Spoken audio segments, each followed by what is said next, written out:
Time.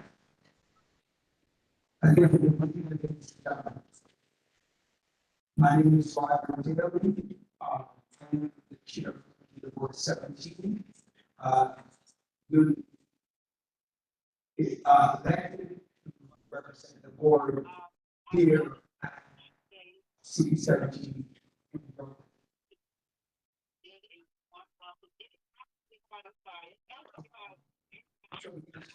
The time is now 7:15 and calling the meeting to order. And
Hello, is someone speaking? It's really hard to hear them.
Congratulations.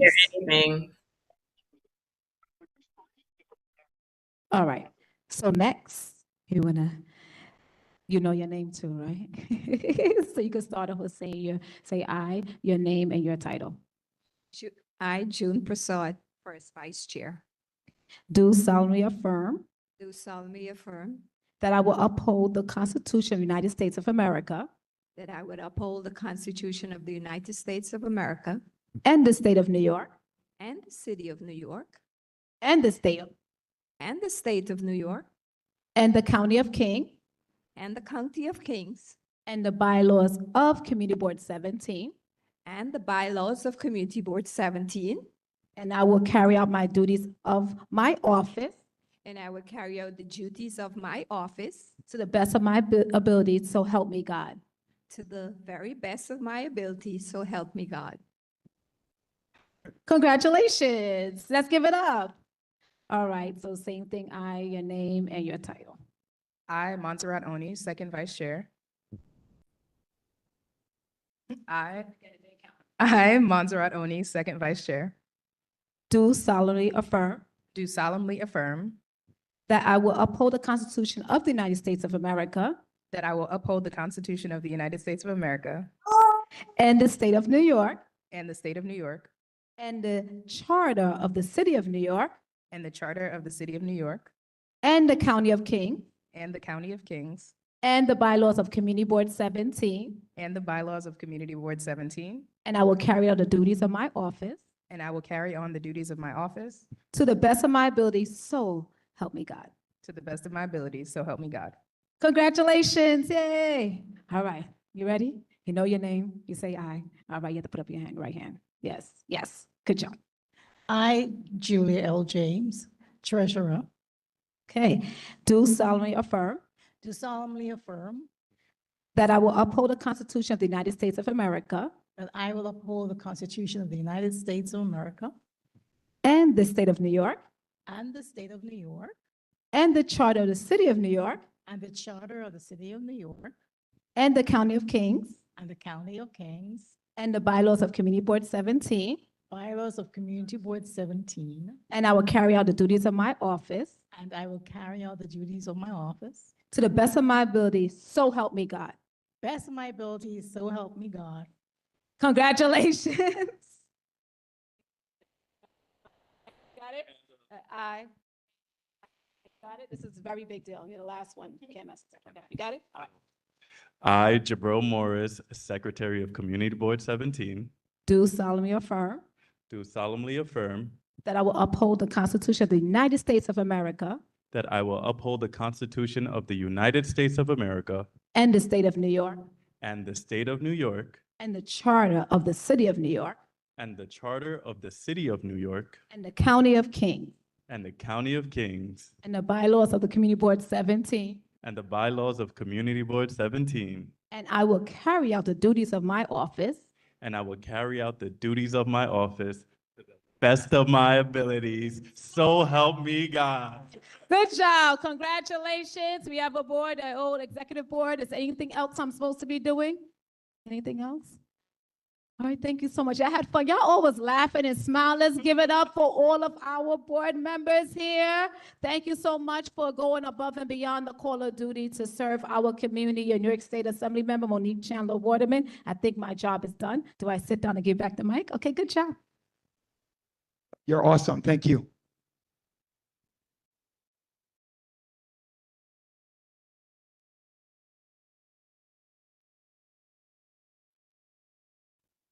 Thank you very much. Our Assembly Member, Monique Chandler Waterman, for that. Before I go any further, I would like to recognize all of one. First, let's start with all of our first-time visitors to the community board. Please stand and be recognized. If you're first time you come into the boards, please stand and recognize.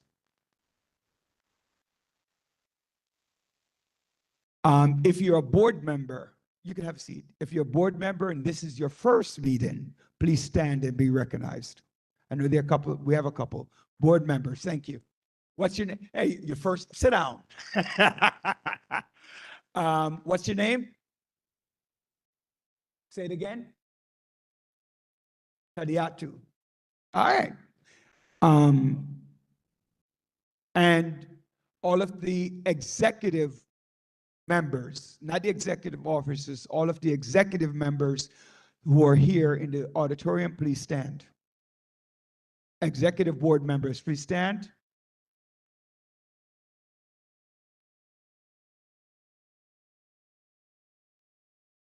I'm not, you're not, no, not you. I would recognize automatically. All right. Thank you all for coming to our first meeting, the first of 10. Just to let everyone know, the community board works on a fiscal year. It works from September to August 30th, with July 1st through August 31st. I'm sorry, through August 31st, it's considered break for committees unless they have meetings that become necessary. So we try to minimize the amount of meetings that happen throughout the summer. All right. Next on the agenda is my report, as soon as I can pull it up. All right. So first and foremost, welcome back to everyone to a new community board school year. We have some new officers and executive board members, and some officers who have changed positions on the board. We have to my immediate right is our first vice chair, Ms. June Prasad. Clapper. Our second vice chair, Ms. Montserrat Oni. To my immediate left is our secretary, Mr. Jabril Morris. And finally, our treasurer to my far left, Ms. Julia James. Also goes by the name JL. So just to go over a couple of things real fast. I'm expecting a long meeting. It is the first.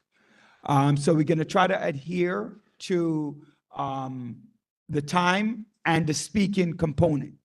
First of all, Ms. Marguerite Viante, please stand. She's the boss with time. All right. So when she gives you a little tap on your shoulder, that means that your time is up. Sit down. Okay, please. Okay. So, one, if you are speaking, testifying about something, you have 2 minutes. If you are responding to something, you have 1 minute, but it's not a back and forth. So if you're speaking too much, we're going to cut your mic off. Okay, so you speak once and then you rebut. If somebody says something back to you, you're allowed to rebut. Stop. Anything else, put it in an email. In order to control time, only the chair, please respond only to the chair, not to each other. So there shouldn't be any, pretend like you're in court and you're speaking to the judge, right? So only to address the chair when you're debating an issue.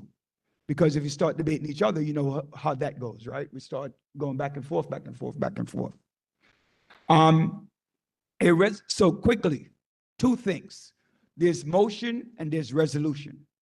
A resolution is something that's brought to the board that is signed either by a committee or by a group of members.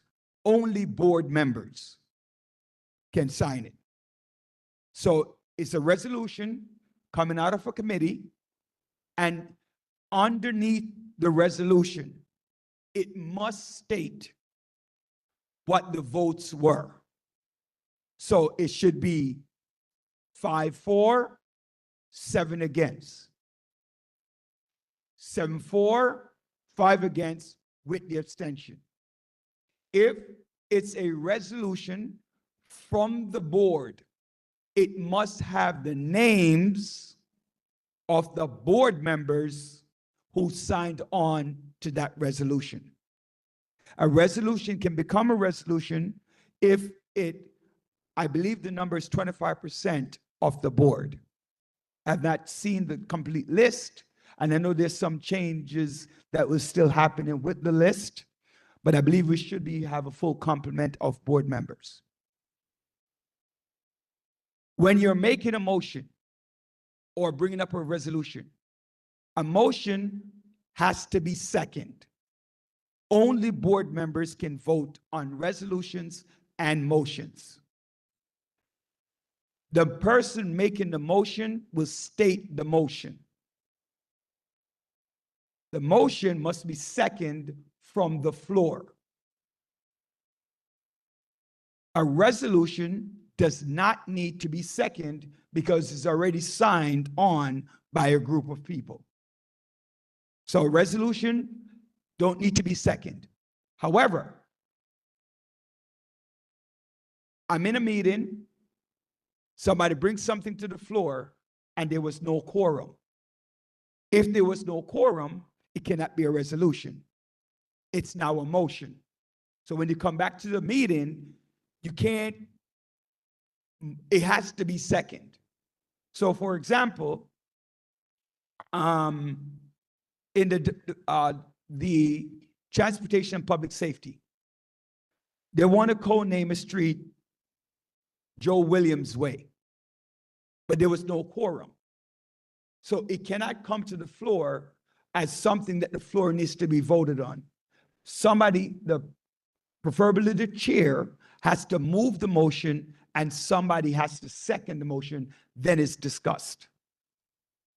If it's already a resolution, we know the vote, and we're voting on the decision of the committee. Not yes or no. You're not debating the motion, the resolution.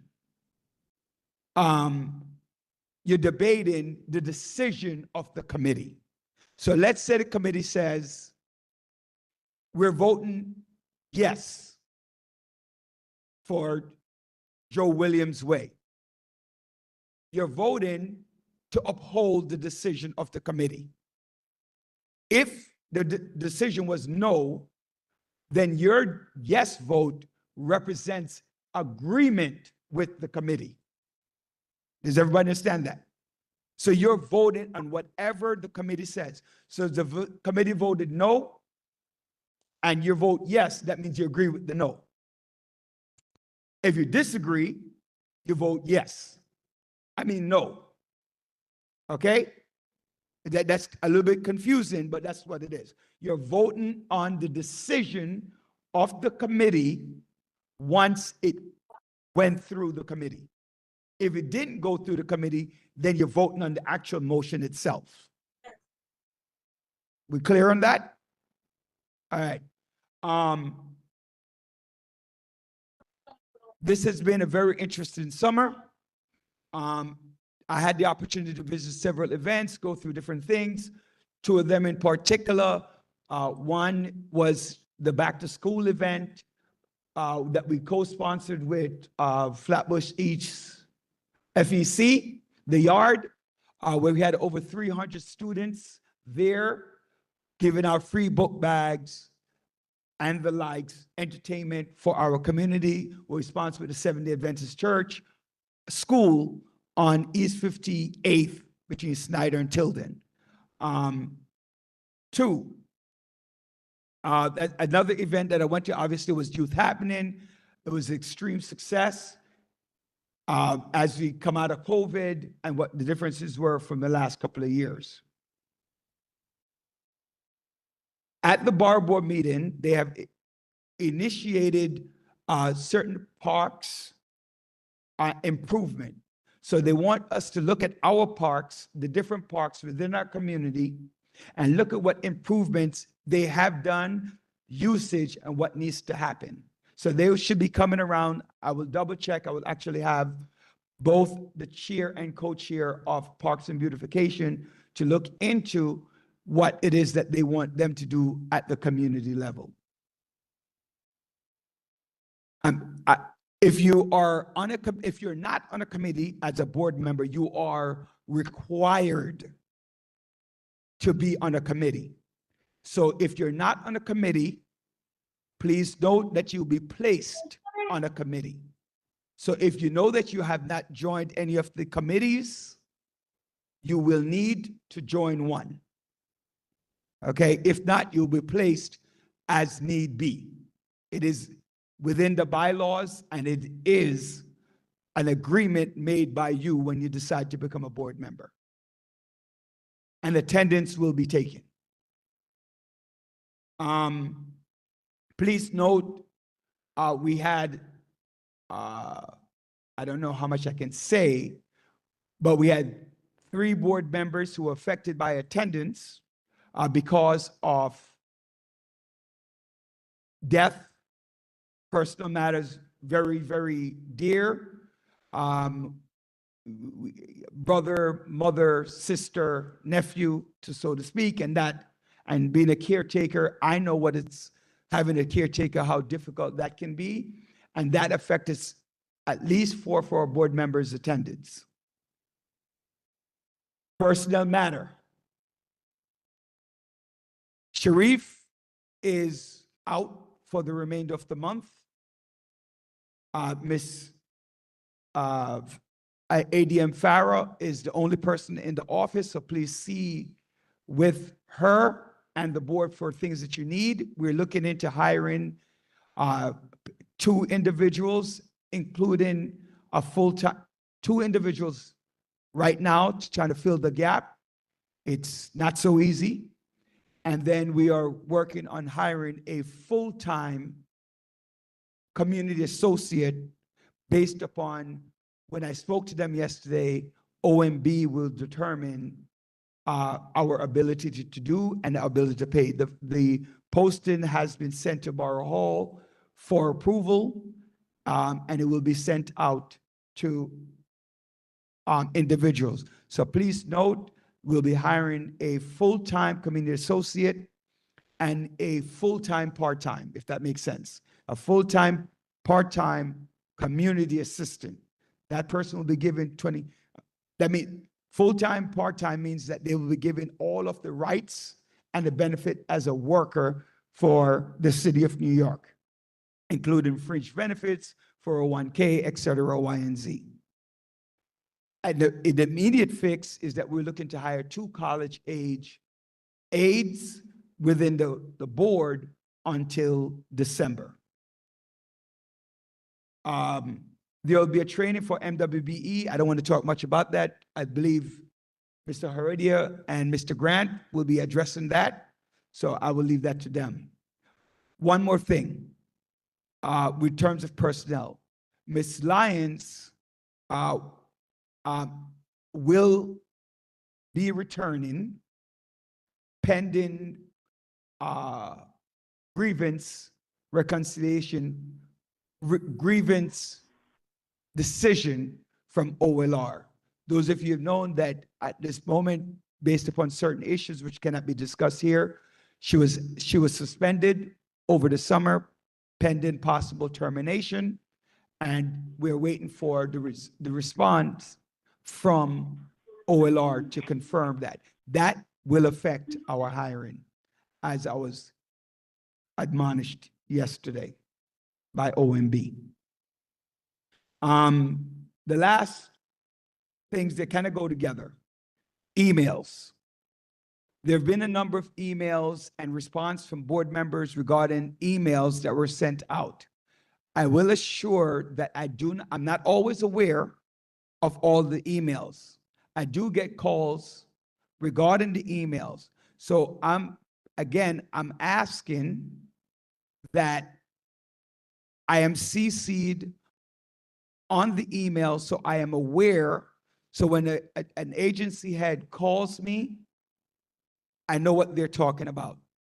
And I just want to say that there have been a number of emails that went out, and the exact quote from Borough Hall was that it gives us an extremely negative look and it breaks stability.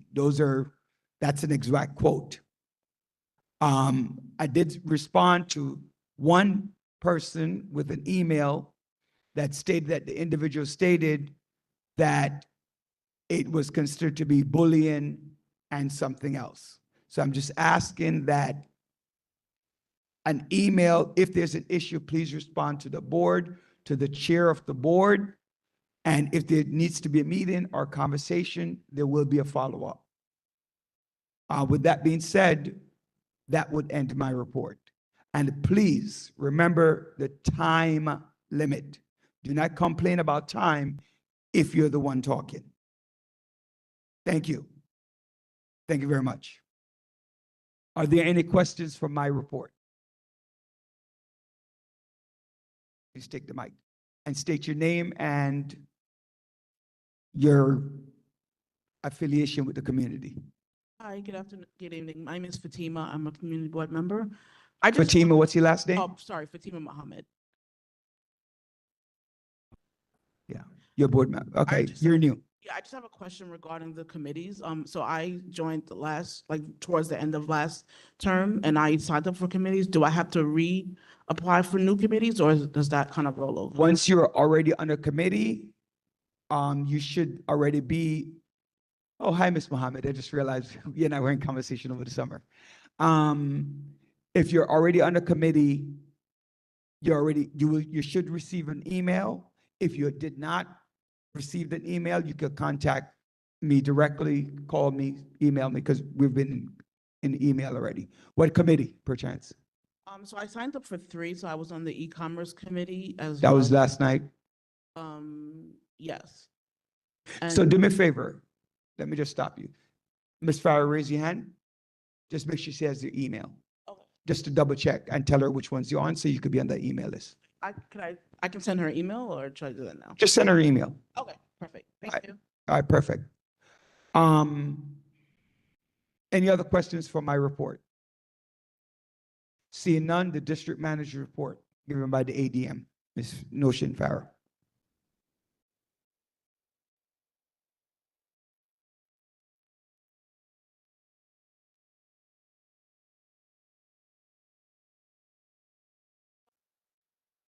Okay, so I'd like to start by welcoming everyone back. I hope everyone had a great summer. I will be covering for Ms. Frazier for this particular meeting. Better? No. I think It's working, brother. It's okay. I get to steal Mr. Daly's mic. Okay, it's good. So, good evening, everyone. I'd like to start by welcoming everyone back. I hope you all had a great summer. As you all were informed by Mr. Daly, I will be covering for Ms. Frazier for all office matters and such for the entirety of September. So if you have any questions or if you have anything that you need resolved, you could always call the office or email me, and I'm always here to help. So on to my report. We did a few things over the summer. The first thing that we did was we successfully scanned and digitized over 45 boxes of files stored in the board office. These files have been categorized by committee, type, year, and we completed about 80% of this. So it's still a work in progress, but we did get a huge chunk of it resolved. The next thing that we did was we installed shelved cabinets in the office to store supplies for committees. The items on the shelves have been labeled and organized by committee, and I encourage committee chairs to check in with the board office to see what supplies they have. The next thing that we did was repair the side gate. As many of you guys are aware, the side gate didn't used to go up. It kind of looked like a little bit like a prison. But because we have renovated this, it offers a better view of the CV17 resource table. And this simple improvement has already increased foot traffic in the office with more community members coming in to pick up flyers, applications, resources. It's a small change, but one that has an immediate positive effect on the community. The next thing that we did was we installed a new TV system in the front of the office. The system is fully set up to host hybrid meetings. And the last thing that we did, which was having the office thoroughly cleaned and reorganized with supplies put away, files scanned, and now the space feels much more productive and welcoming. We have received compliments from both members and community residents on how great the space looks, and maintaining a clean and organized environment is essential to providing effective service to the community. And this ends my report.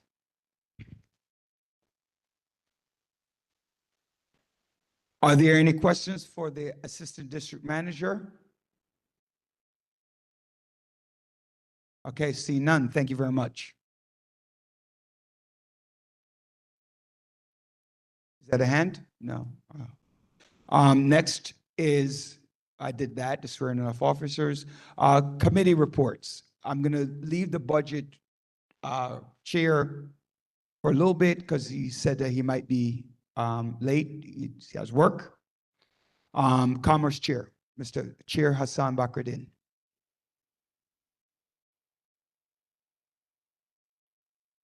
After the Commerce Chair, I don't see Ms. Grandison. Ms. Grandison, are you here? No. Followed by Dr. Renault. Good evening, everyone. Can you hear me? All right. Hassan Bakruddin here, Commerce Committee Chair for this fiscal year. And I thank Mr. Chair for giving me the opportunity to continue to serve our community. I really appreciate that. We have two applications for this evening, and I hope they're both here. Is there a DeCarnival Events and Catering LLC? Mr. Gibson here? Where are you, Mr. Gibson? Okay, come on up, sir. No, not yet, not yet. Okay. Just your report. Okay. Well, I don't have a report because, you know, we just met. We had our first meeting yesterday, so it's truncated. So we'll have a more full report, you know, next meeting. Thank you. Okay. Dr. Renault, followed by Chair Frey. Chair Dr. Renault. Chair Frey can go. Okay, so you no report. Please note, we haven't had Miss Dr. Renault, come forward for 1 second. We haven't had a Block Association chair in a few months because we had lost one of our members and we left it vacant. So Dr. Renault is chairing the Block Association of Housing. Is Miss Julius here? Right here. So she's also assisting with co-chairing that as well. So just stand so everybody can see either one of you. Any questions at all? Okay, so we are looking to increase our Block Association and participation. Thank you. Chair Frey.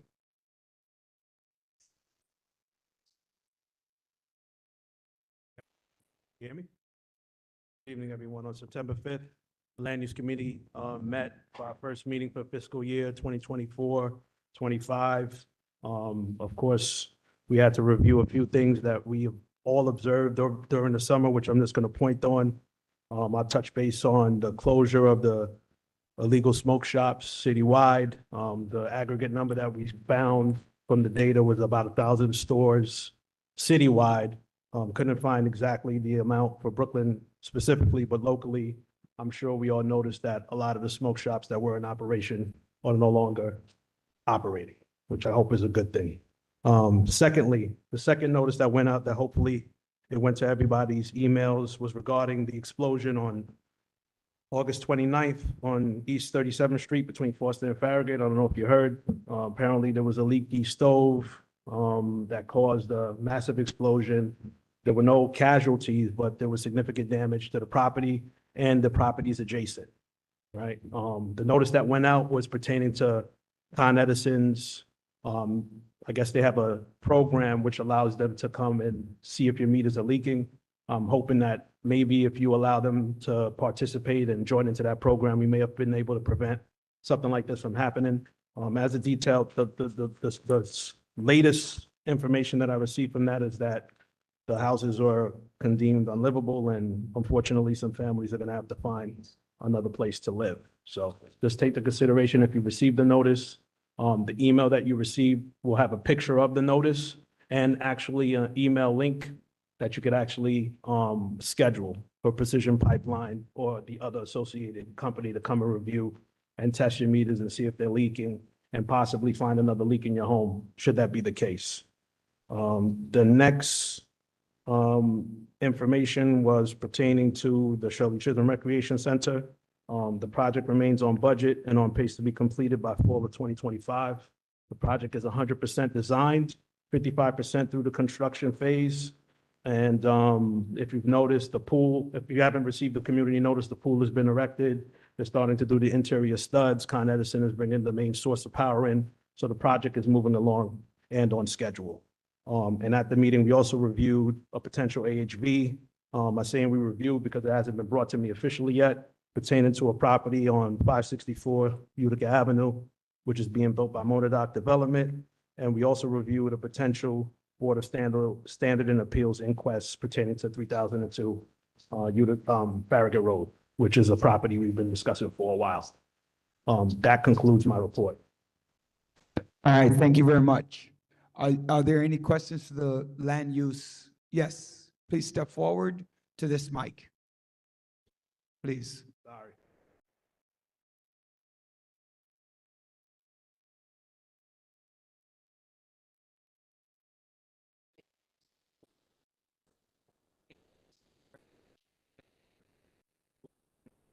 It's in the Nordstrom Playground.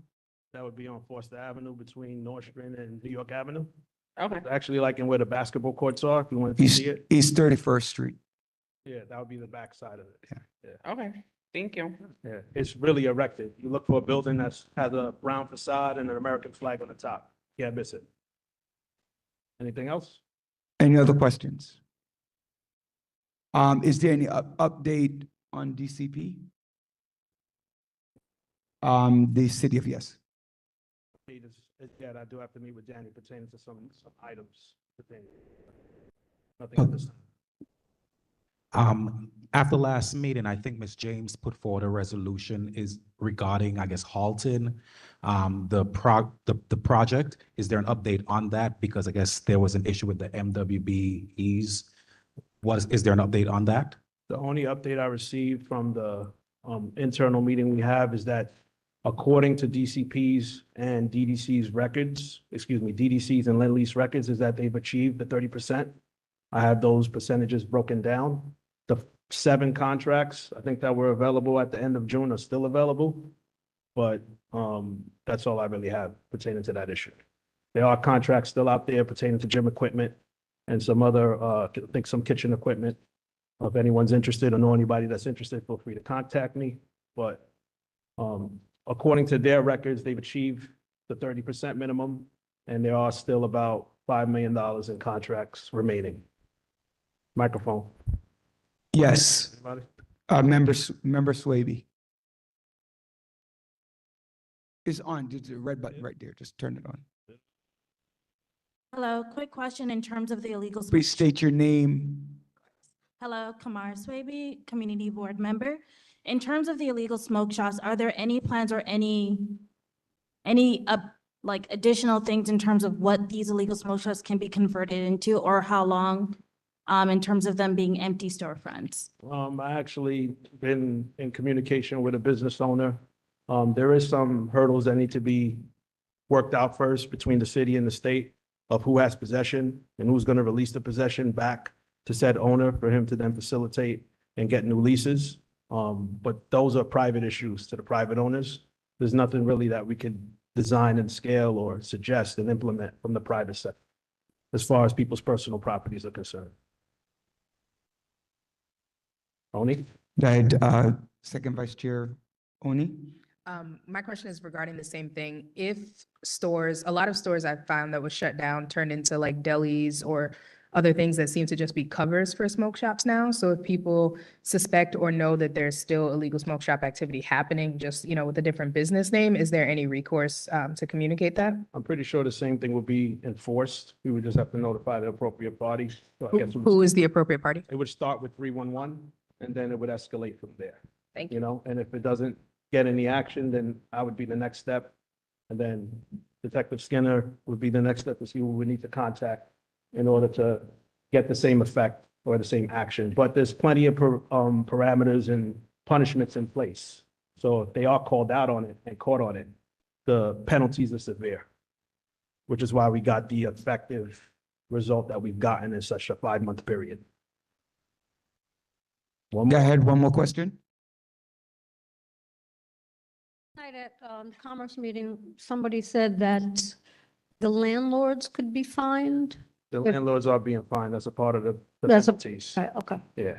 They're being fined for every day that they keep the business in operation, which is what forced them to shutter as quickly as they did. And anyone that didn't shut down by that particular date was served with marshal notices, which I think was executed by our marshals, the state marshals, which is the notices on some of the businesses that you see on the gates. Other businesses closed without having to do that, but some businesses needed to have that done.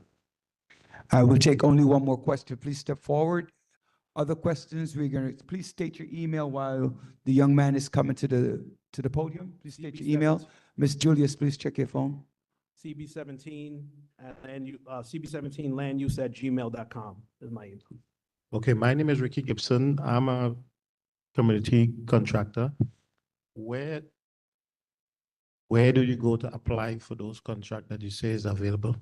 You can see me in the back, and I'll show you the flyer with the available contracts. Okay, thank you. All right. Okay, thanks. Anything else? Thank you. Thank you. Co-Chair Louison, you can actually give both of your report, all three of your reports at one time.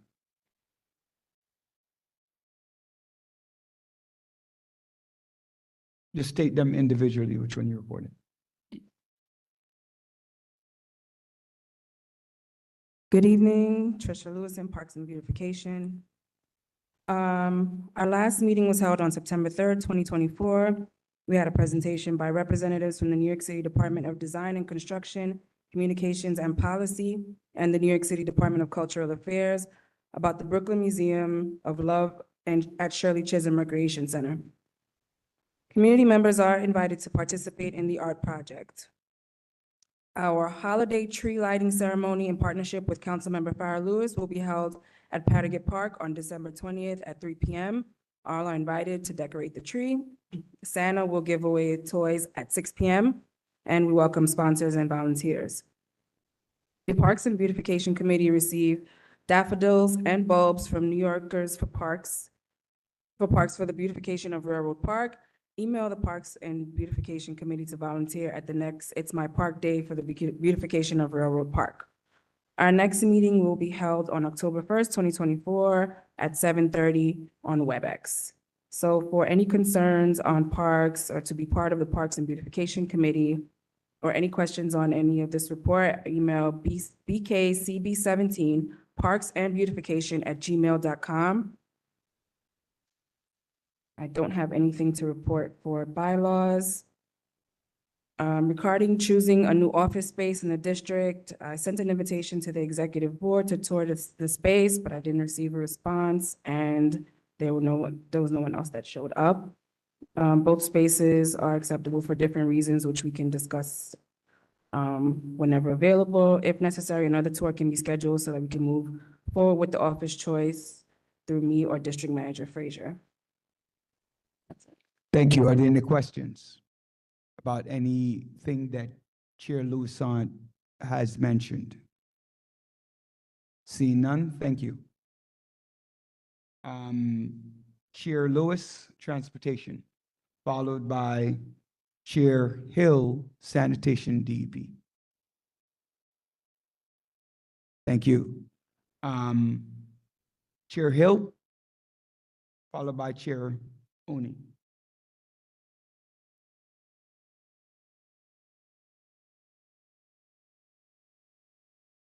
Evening, everyone. We had our sanitation meeting Monday. It was a productive meeting. The new information is that I've been A little louder. in direct contact with Councilmember Farah Lewis's office, and there's going to be some significant cooperation from our office in helping to address a lot of the sanitation issues. I've been told that they have funding available to address one of the main issues sanitation claims they have as far as staffing issues to address all of the areas within the community. So that's what we're working on. We are asking everyone in the community if they could supply any photos or especially cross streets, the particular areas that have the biggest issues. The email address is cb17sanitation@gmail.com. That'd be really helpful to make sure that these things can be addressed. I'm also going to be reaching out to the other council members' offices that pertain to this community to see if they're going to be interested and able in participating in the same way that Councilmember Lewis's office is going to be doing. And if not, then perhaps they shouldn't be our elected officials. That's my report. Thank you. Are there any questions for our sanitation chair, Chair Hill? Chair Oni, thank you, Chair Hill. When is your next meeting? I'm sorry. October 21st. It's the third Monday, am I correct? So it's October 21st. Thank you.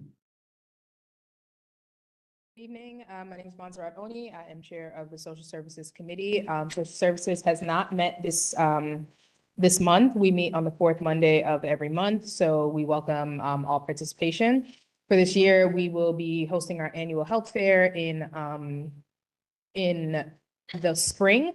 But this year, the board overall is going to be hosting a general board fair in October. I'd like to thank Chair James for a lot of her work setting this up during the summer. And also thanks to the precinct for helping us to secure a location. The fair will be on Utica Avenue between Church and Linden. There are save the dates in the back and then more information will be coming. But our goal is to really just get as much information out to the community about resources that are available, services that people can use so that we can really take care of each other. So we're really looking forward to active participation. If you're interested in volunteering, please reach out. As I said, there are save the dates. There will be information on the website as well, especially for those people online. And then the official flyer will be coming out next week. So we really hope to see people's participation. And then also wanted to flag that there is an autism awareness fair happening on the 21st. And so if anyone would like more information, please see me later or contact the ADM. Thank you. Thank you. Are there any questions about anything that was discussed? If you want to participate, if your agency or you want to participate in the street fair, please contact Chair Oni on this regard or the board office. What is your email address, Chair Oni? cb17socialservices@gmail.com. And I just wanted to be clear, sorry, the Autism Fair is Sunday, September 29th at 395 Lenox Road from 1 p.m. to 5 p.m. That's here. Hosted by Downstate. All right, Chair Graham, personnel, she's not here. Chair Westcott, any update on the postal services?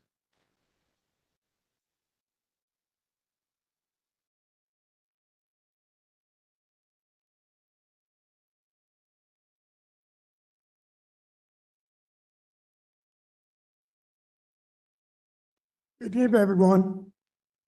Good evening, everyone. Okay, my report, I have been visiting the post office during the summer, and I really haven't gotten any bad report. I do hope that it's continue. But one thing I have to report to you, that if you realize in front of the post office, the boxes have been moved. The reason why they removed the boxes is because they say that people have been stealing the mails. So please, if you have any mails to be mailed, it have to be mailed in the post office. Okay, this is my report for tonight. Any questions? Yeah, none? Yeah, I do have one. I was in one of the meetings, I don't remember which one was, I want to say sanitation, where they spoke about the messiness outside of the outside of the post office. Is there a way that you can connect with the manager to talk about cleanliness in the area? Well, the new manager, we do have a new manager at the Roxby, and she was supposed to be here last year. And for some reason, she backed out, but I'm still trying to get someone above her to come and explain to us what's going on with the post office. Okay, thank you. Hi, Vanessa Quashi. I'm complaining about the mail carriers that we have in our community. They have deteriorated. They don't deliver the mail properly. They deliver to the wrong houses. They have their headphones on. They're continuously on the phone. They are horrible. They act like they are not employees of the United States Post Office. And they constantly leave the key to my house in the door. I have complained to the post office on numerous occasions, and it's horrible. They have deteriorated in the last 5 years. So it's a problem. Where are you located, ma'am? Troy and Farragut. Could you speak to me after? Sure. Thank you. Okay, Chair Graham, good afternoon. Well, let me let Chair Grandison go first, and then you. Chair Grandison?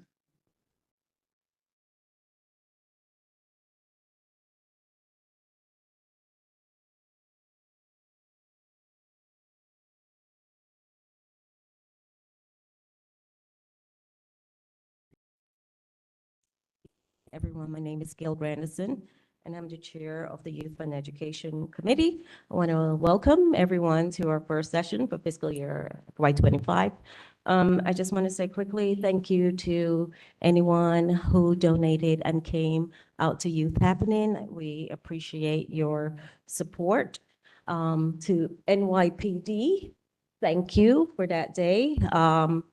You guys showed up and showed out, and greatly appreciate that.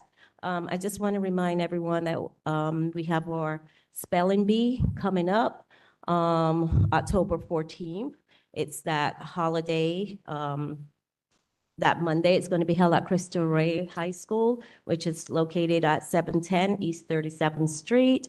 And mostly it's for kids from 2nd grade to 7th grade. So if you have, kids, grandkids, nieces, nephews, share the information out in the community. We look forward to seeing all of you.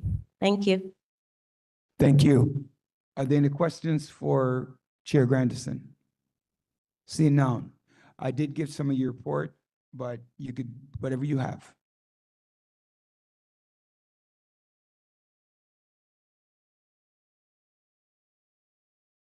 The only one you were not aware of, I got a phone call this afternoon that Ms. Lyons has to come back for now.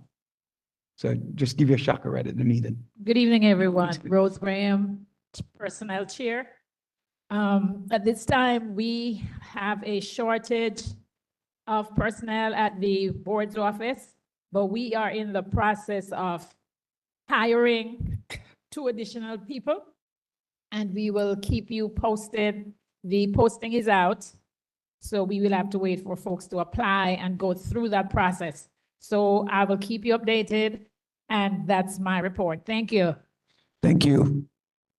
And welcome back to the new school year. You heard me? Budget, just real fast. There's a budget item sheet in the back that everyone should pick up, right? Please itemize what you need. If you did not get one, please raise your hand. Our ADM will walk around and give it to you. It's talking about budgetary needs. Please fill it out. Give it to me by the end of the meeting. Give it to ADM Farah by the end of the meeting, so that we can have that. You don't have to be a board member to fill it out. It's a need. So if you think your school need a speed bump, a speed hump, a speed camera, whatever, right? Schools, something in the park that needs to be worked on, whatever, right? Do that.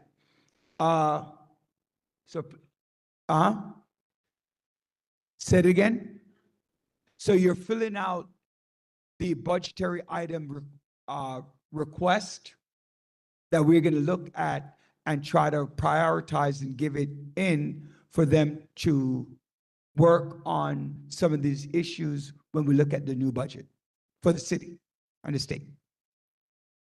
I did forget one thing in my report, the Clarendon Road Library, which was scheduled to open at the end of last month. When I spoke to them this morning or yesterday, one of those 2 days, they informed me that the problem came from DCP, and they're expecting DCP to be done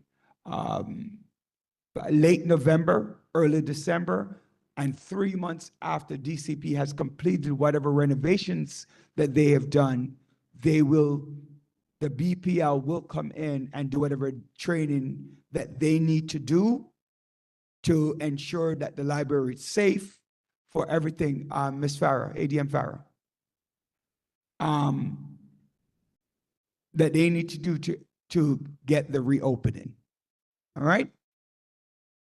And yes, oh, Ms. Mohammed, never mind. That's for her, right? Ms. Mohammed, that was for her? Okay.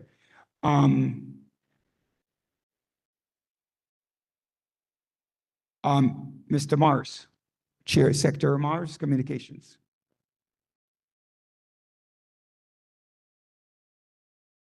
While he's getting up, if you're a board member and you have not signed up for a committee, please note you must be on a committee as a requirement of the board. So please get the list in the back and the dates. You can sign up for more than one, but you must be on at least one.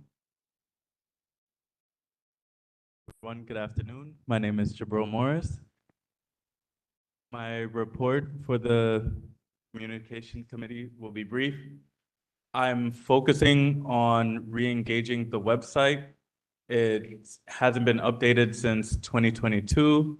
I'm currently looking into creating social media accounts and regaining access into some of our pre-existing social media accounts as well. I'm really hoping to hear a lot of community voices.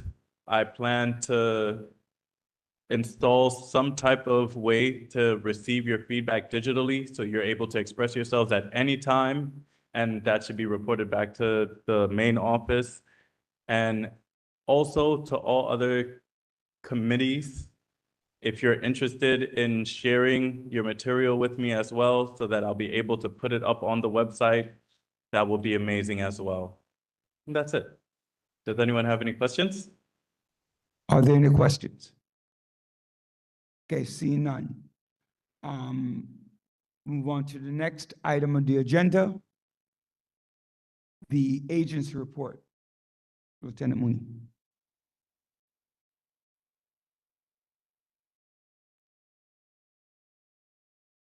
ADM Farah, can I have the list of agencies, please? Good evening, everyone. You guys can hear me? Awesome, awesome.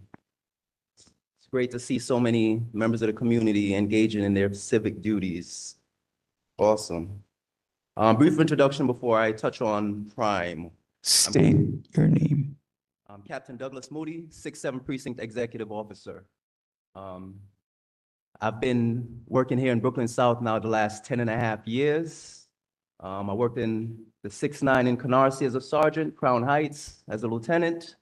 And since being a captain, I've been the XO of the 7-6 in Red Hook, Sunset Park in the 7-2 precinct, Borough Park in the 6-6 precinct, Coney Island in the 6-0, and the last 7 months I've been here in the 6-7 precinct. And I gotta say, within the last 10.5 years, this last 7 months have been basically, I've never felt more at home. All right. So crime-wise, I'll touch on how we're doing for the year. Obviously, we're coming down to the end of the third quarter, right? So our whole goal is to make sure that by the end of the year, we're down in crime. Currently, we're up 3.9%, so we're slightly up for the year, all right? We're up 1 rape, 29 versus 28 last year. We're up in 10 robberies, 185 versus 175 last year. 123 felony assaults, we're up 610 versus 487 last year. And we're up 6 burglaries, 148 versus 142 last year. So, like I said, 3.9%. We're gonna try to knock that down so that way by the end of the year, we're down in crime. End of the summer, I'm sure everyone recalls the unfortunate incident on Labor Day, correct? Basically, Labor Day in front of 309 Eastern Parkway, we had the shooting incident with the 5 victims, 4 males, 1 female. And unfortunately, we had a 25-year-old male that passed away from that incident. We're still searching for the perpetrator, right? What we have right now is the younger male black wearing all brown and a brown bandana. I have the utmost confidence in the detectives in this New York City Police Department, so I have no doubt that we'll catch this guy in a short period of time. A couple things that's affecting the 6-7 precinct right now. We have a couple patterns. We have a commercial burglary pattern, basically where these individuals are using tools to enter establishments via the rear doors. They're breaking into ATM machines and removing cash from the machines as well as from the cash registers. We had 4 of them that occurred so far in the 6-7 precinct since August 16th. A couple of locations like dry cleaners, laundromats, restaurants, stuff like that. We have flyers out. We also have the flyers sent out to the media. So we're hoping that shortly we'll get some information. A lot of this stuff, it's all about getting information from members of the community, right? We can't do a lot of this stuff by ourselves. That's where we need the community input. So keep an eye out if you guys see the flyers and give us a call if you see anyone suspicious in these locations. Another situation we got going on is basically ATM scams at Citibank. We have 2 of them so far in the 6-7 precinct, but 9 incidents overall, where basically individuals are targeting elderly females going to the ATMs. They're basically starting a conversation with them, and during that process, they're switching their debit cards. When the elderly ladies mostly get home, that's when they realize that they do not have their original debit cards in their possession. So that's an issue that we have going on that we're working on.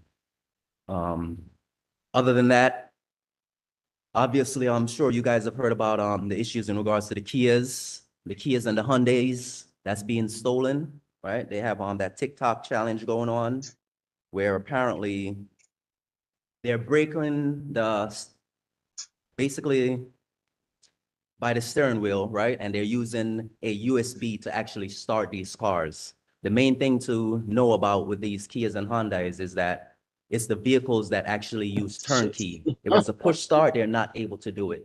So it's the actual turnkey model of vehicles. We all know these guys get extremely creative when it comes to these things. So just a couple things for you guys to look out for. So whether or not you own one of these vehicles or maybe your neighbor, just provide them that information.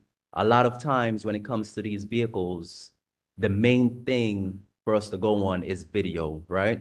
So if you do have one of these vehicles, try your best to park that vehicle either in a well-lit area or somewhere possibly, hopefully with a video camera, so we have something to go on. Unfortunately, a lot of times we don't really have much to go on with these vehicles being stolen. All right. I won't keep you guys too much longer. Obviously, the school plan is back in effect. The school year started.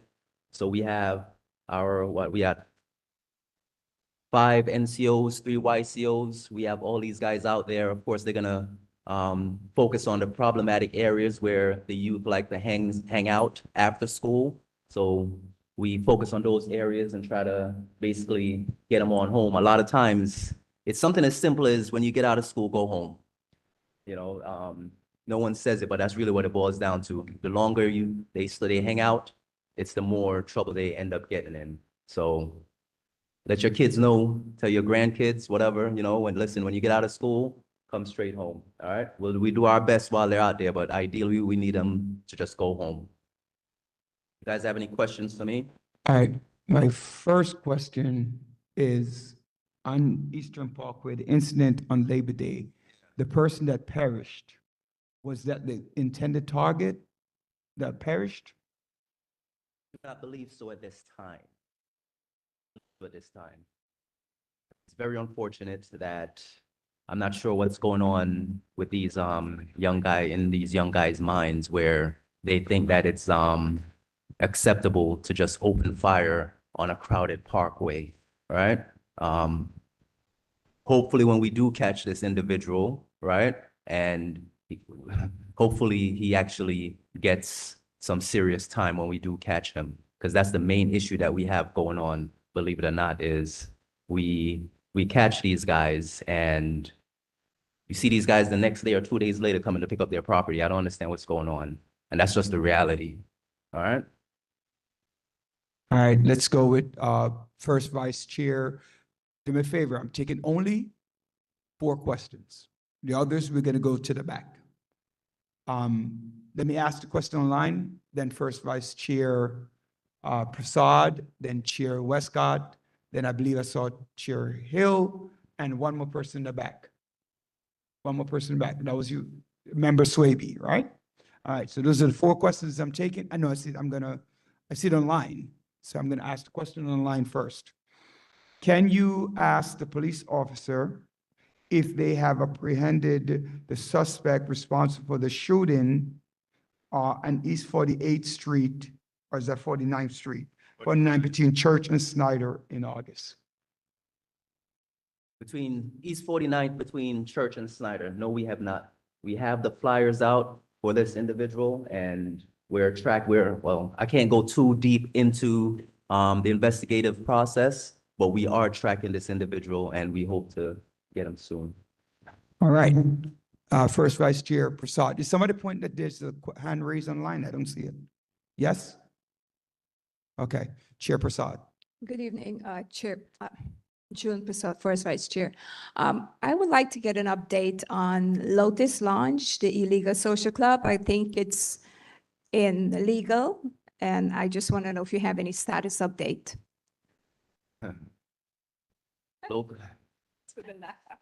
Locust Lounge,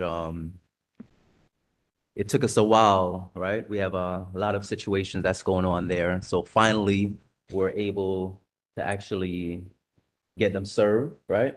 So now we're waiting for their court date, right? And hopefully we provided all the information, all the incidents that has happened throughout the last 2 years to the judges. So hopefully when they do have that court date, they'll actually be shut down.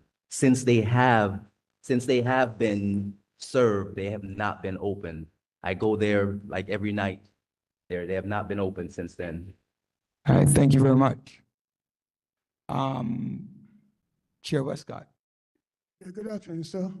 In regards to guns, the precinct were able to get any guns off the street in our neighborhood? In regards to guns? Guns, yes. You haven't mentioned our guns. Oh, absolutely. We do a phenomenal job in regards to removing guns, right? Just like it was mentioned, over Labor Day weekend alone, 25 firearms, right, in our neighborhood, just one weekend, right? The issue is, which I'm sure a lot of you guys know, we'll come up here every month or every year and we talk about how many guns have been confiscated. And it seems like the more we confiscate, the more they make, right? Or the more that's purchased. They're not being purchased here, but they're making it here. The main issue in regards to these firearms that we're removing is, as I mentioned before, the repeat offenders, right? You would think that if you're arrested with a firearm, that would be it. However, that's not the case. These guys are still getting released after being arrested for a deadly weapon. So, yes, sir. Thank you, Mr. Chair Hill. Member Swayze, please step forward as well. Yeah, hi, how you doing? Just real quick, I just want to know about the patrol officers or perhaps lack thereof to a degree. I remember growing up in this neighborhood and I used to see what used to be referred as beat cops walking around. And, you know, in the current line of work that I'm in, I know the value of presence of uniform. And that goes a long way as a deterrent. And I think that if we had more officers patrolling the area, that could help to, you know, resolve those types of issues where people would think twice about committing certain crimes. And I don't know, is there like a What staffing exactly is the issue? question? Well, why isn't it that there are more officers out on the streets and patrolling? Oh, actually, believe it or not, the 6-7 precinct here, we have more officers than everywhere else. Because what happens is this, I deal with the FTUs. The FTUs are the brand new officers, right? That are basically under 18 months. They do their training. For the entire summer, since May, all of the FTUs in Brooklyn South, in the 13 precincts in Brooklyn South, have only been operating within the confines of the 67th precinct. That's 165 officers, additional officers differently from the officers that's assigned to the 6-7 precinct. These officers, they've been in our summer violence zones, right? Which is in the 90s, which is zone 1, zone 2 along the Church Avenue corridor, and zone 3 over by East New York, over by Nostrand and Foster, right? So we've had this entire summer, we actually get a lot of complaints from all the other precinct commanders because they're upset that all of their new officers, they have not been, exactly what you just mentioned, they have not had that extra presence in their commands because they're all in the 6-7 precinct. So being that the summer's over, we're not sure if, with the fall violence zones being put into place, we're not sure exactly how many we'll have, right? Because every command, every precinct are hurting for personnel. But I can assure you, because I'm out here every single day with these guys, I turn them out, that this summer we've had a tremendous amount of officers deployed in the 6-7. Okay? Thank you. Yes, sir. Thank you. Member Swaby. Board Member Kamara Swaby. There is a proportion of our community that are of Haitian background or of Haitian immigrant. Is there anything your officers are doing in terms of preventative measures, in terms of the increase of messaging towards them and any potential violence towards this population of our community? Now, I think yesterday was at Newkirk and Nostrand. There was a small protest in regards to that, correct? Correct. It's unfortunate that, I guess this, for background purposes, right? This question is in response to the last debate, correct?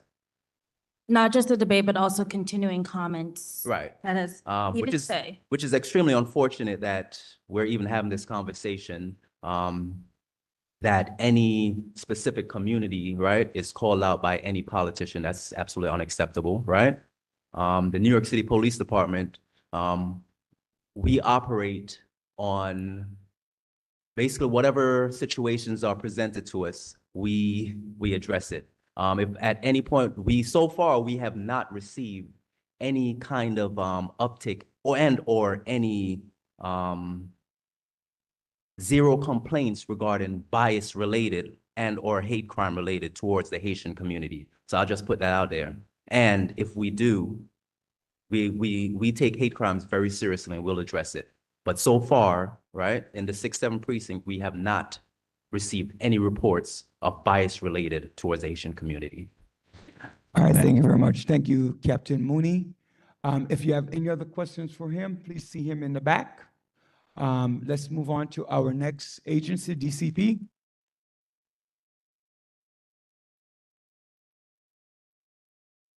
And please make sure you ask Detective Skinner a question. He needs that.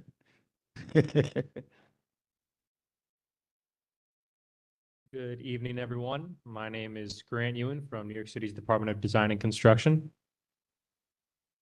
Good evening. My name is Jody Miller from McKissick and McKissick. And just to quickly go into it again, since we're back from the summer, DDC manages the design and now construction of the Shirley Chisholm Recreation Center project for the Parks Department. And I know Chair Affray laid out a great description of where we are in the construction process. And yeah, just to add a little bit more detail, fall 2025 is when we anticipate construction completion. Then we'll hand it over to Parks and they'll fill it with all the materials and staffing that they have, and then they'll have their grand opening. And a big milestone upcoming in the next few months, we expect the building to be fully enclosed, certainly by the end of this year. I think by December, we expect this. So that's a big milestone. Then we start focusing on the things that people go to recreation centers for, the gym that we're going to have there, the fitness rooms, the pool. So we're very happy to see that. And a quick update again on the MWBE numbers. And I know since we last spoke, Chair Affray detailed the $5 million in awards that's left. Just to go into that, we've actually awarded a lot of that opportunity award money. And we, as the chair said, we have hit the 30% minority and women-owned business enterprise participation goal. And since we last talked before the summer, we've actually doubled the participation percentage for MBE Black firms as well. 7 out of the 9 awards that we've been working with the community and leaders up here on stage, and certainly leaders like our elected officials, 7 out of those 9 awards are to minority firms. And we're really happy to see that progress. And again, that sort of progress comes with hearing concerns, feedback, and being in consultation with community leaders that I see out in front of me. So very happy to announce that progress. I think we have some other progress on workforce and events that we want to detail a little bit. We have an event coming up in just a few weeks. It'll be October 1st. We're doing a workforce informational event. A little bit louder, please. Can everybody hear me? I'm sorry. Okay. So we're doing a workforce informational event on October 1st, where we're bringing unions as well as apprenticeship, pre-apprenticeship companies that lead to union positions will be in the building. So if there's anybody that wants to get into public workforce, this is a great event for you to attend to learn how you can do so. And so I guess back on State, location, and time. Brooklyn College at 6 p.m. on October 1st. And if there's some flyers in the back, sorry, that you can get all the information that you'll need. I'll have some of those flyers too. I'm the guy in the purple shirt and the winning smile. And also, I guess while we're talking about signing up, I didn't mention on MWBEs, we have one opportunity left on window shades. And when we last spoke before the summer, we had a QR code that we left with Chair Daly, some community leaders, that we want to hear from you guys. If you know a firm that works in that space in the industry, we want to be in conversation with them. So either get in touch with ourselves, we're right here, or Chair Daly, Chair James too. So we're always happy to have conversations, hear feedback, and thanks so much. All right, the young man that was asking a question earlier, that's you. When Grant gets, just attack him right there. I could ask him a question nicely though. I don't mean like football wise. All right, any other questions? Yes, Ms. Mohammed, Member Mohammed. Hello, good evening. I just have a question regarding the seven businesses you said minority owned. Can you break that down further to what type of minorities got these contracts? Sorry, I didn't hear the question clearly. The 7 new contracts that you mentioned that were minority based. Do you know the ethnicity of the group of the awardees? Of the 7, 4 are African American. One was Asian and 2 WBEs, which are non-minority women-owned businesses. Did that answer the question? All right. Chair, Treasurer James, followed by Chair Lewis. I don't know, turn on the red. Here, just use this. I'll turn it on. Here. Thank you. My outrage, my disappointment, and what transpired earlier this year is well documented. So I also want to document my appreciation to you, Daniel Grant, the hard work you're doing to try to rectify what happened earlier. I appreciate you.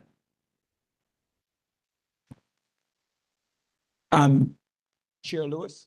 All right, so based on what has happened or transpired in terms of actual opportunities for people or firms in the neighborhood, according to Lend-Lease and I believe DDC, one of the requirements was to provide some type of training so that folks would understand what the MBE is, what the PLA is, what all of these terms mean, and what the compliance issues are with those PLAs in terms of the response to the union, et cetera, et cetera. I don't think that was done effectively. I think that the time when those communications went out, there was a belief that the community knew that. So my question to DDC, whose responsibility was it to do the oversight on the quote unquote promise based on the initial outreach that was promised by Lend-Lease, by others, whose responsibility was to do that oversight, to make sure that we didn't have maybe what numbers come up to about 6% in terms of Black minority firms on the project. Thank you for your question. That would be the last question. At the end, please see both of them in the back if you have any further questions. Of course, we are at 10% now for MB Black participation, so we're happy. So that was doubling from where we were when we last spoke, and that's of course a large part from the efforts of everybody in this room advocating for that. I think on the question of how do you build that capacity for firms to know what's required, a lot of that comes, at the initiation of the project. I know that the mayor's office has certain divisions within the office that deals exactly with giving the tools, the toolkits, the resources to firms in the area to be as successful as possible. I know that when we have conversations with firms, Jodine, you can say the hundreds of conversations you've had with firms, we really detail out what's needed, what's expected. We lay out the process. It's certainly not for lack of trying that we hope have those conversations about what's needed, but point well taken. I think we can continue that conversation not only for this project, but all projects in the area. All right, thank you. Please again, see them back if you have any more questions. Stephanie Sin from BPL. Followed by Edwina, or who's going to do I see 2 from FEC, which.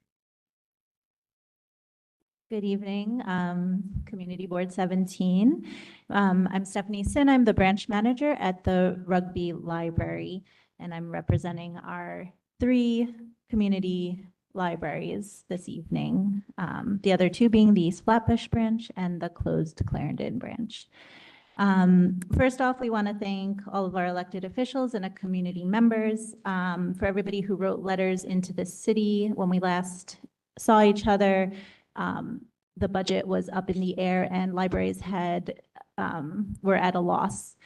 At the last minute, the budget was restored, so, and the city reversed the proposed budget cut.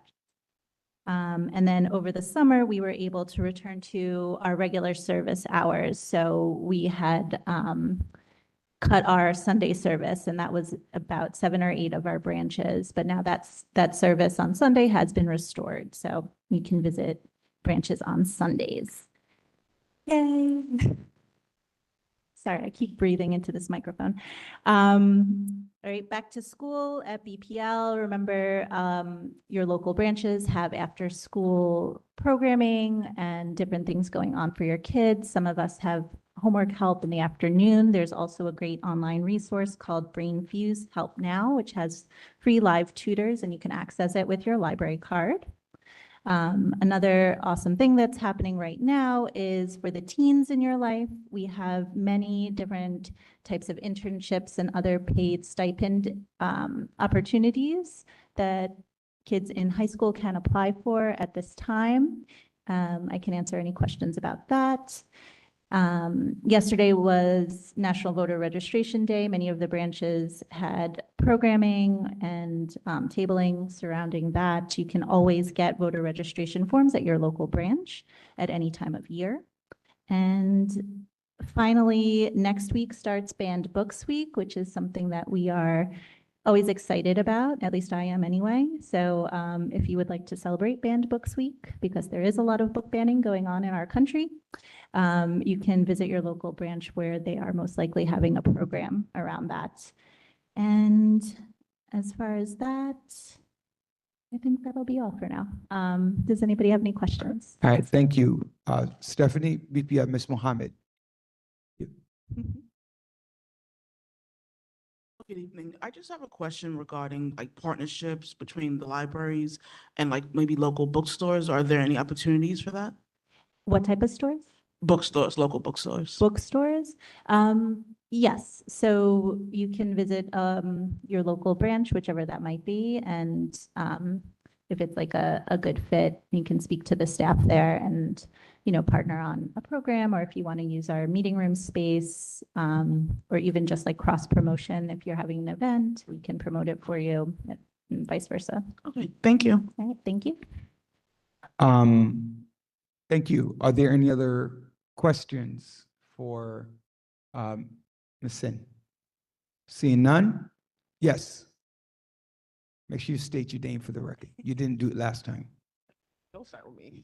Don't start. Not tonight. I'm behaving tonight. Good Yes. evening, everyone. I'm Alana. I just wanted to publicly give a shout out to her. My hair is blonde now, so you probably don't recognize me, and I cut my locks No, off. you look, as soon as you But I stood up just from wanted to this- shout her out Yes. because she's a really great librarian, and for the last 4 years, she's been assisting me-ish or like showing up to my block party on East 49th Street. So I just wanted to do that on a public forum. It's usually the other guy, but I think he retired. Mr. Yeah, Robert. Yeah, but she's super dope. So definitely reach out to her if you guys have any events. That was it. No questions. Thank you very All right, much. thank you. I appreciate that. All right. Parties are fun. Thank you very much. I have Crescencia Wola from FEC. Or Edwina from FEC. Okay, another one is here. Ms. Lipkin from IDCC.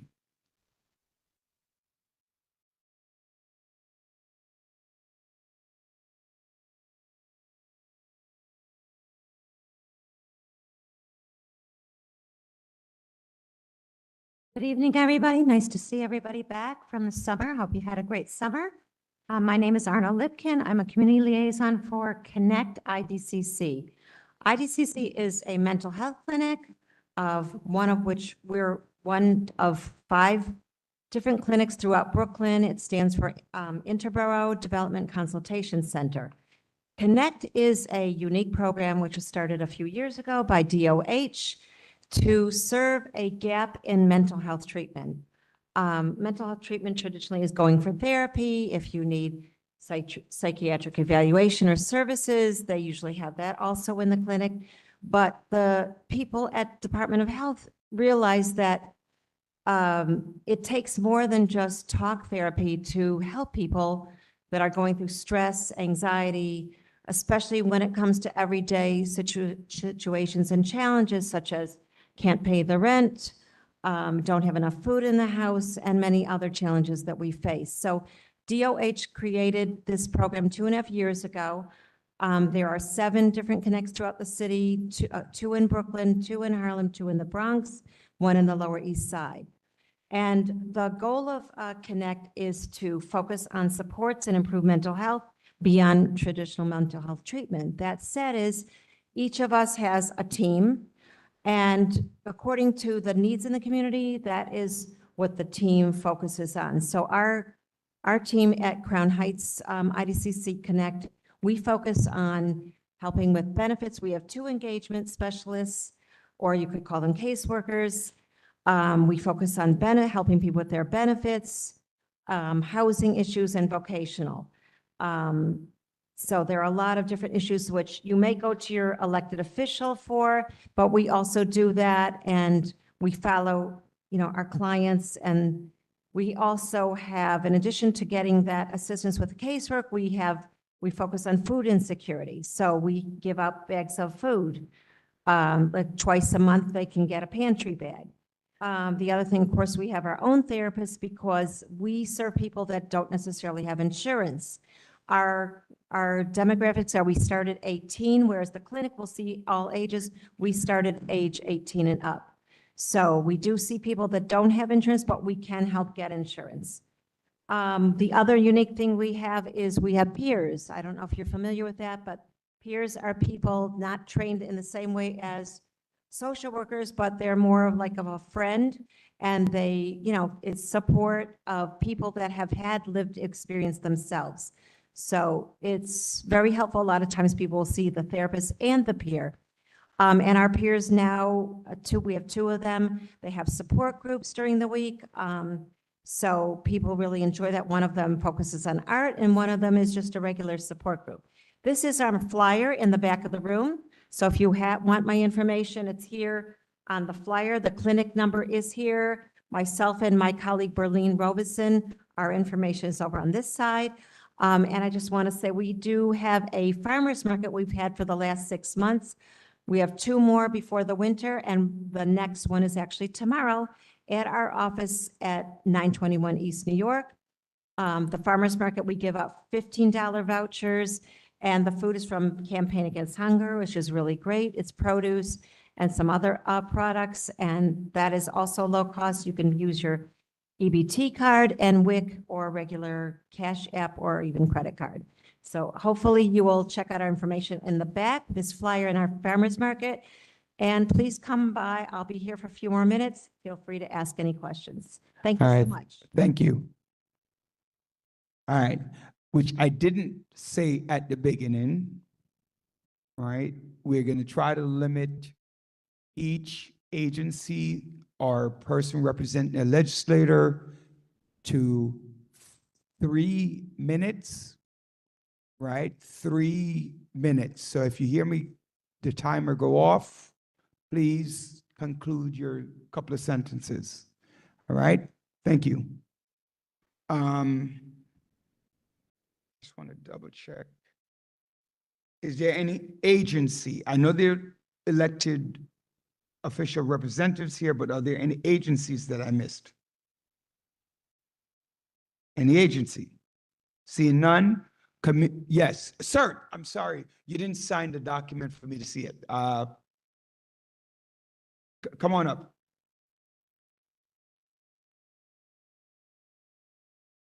I apologize. Miss Middleton is going to kill me if I didn't do that.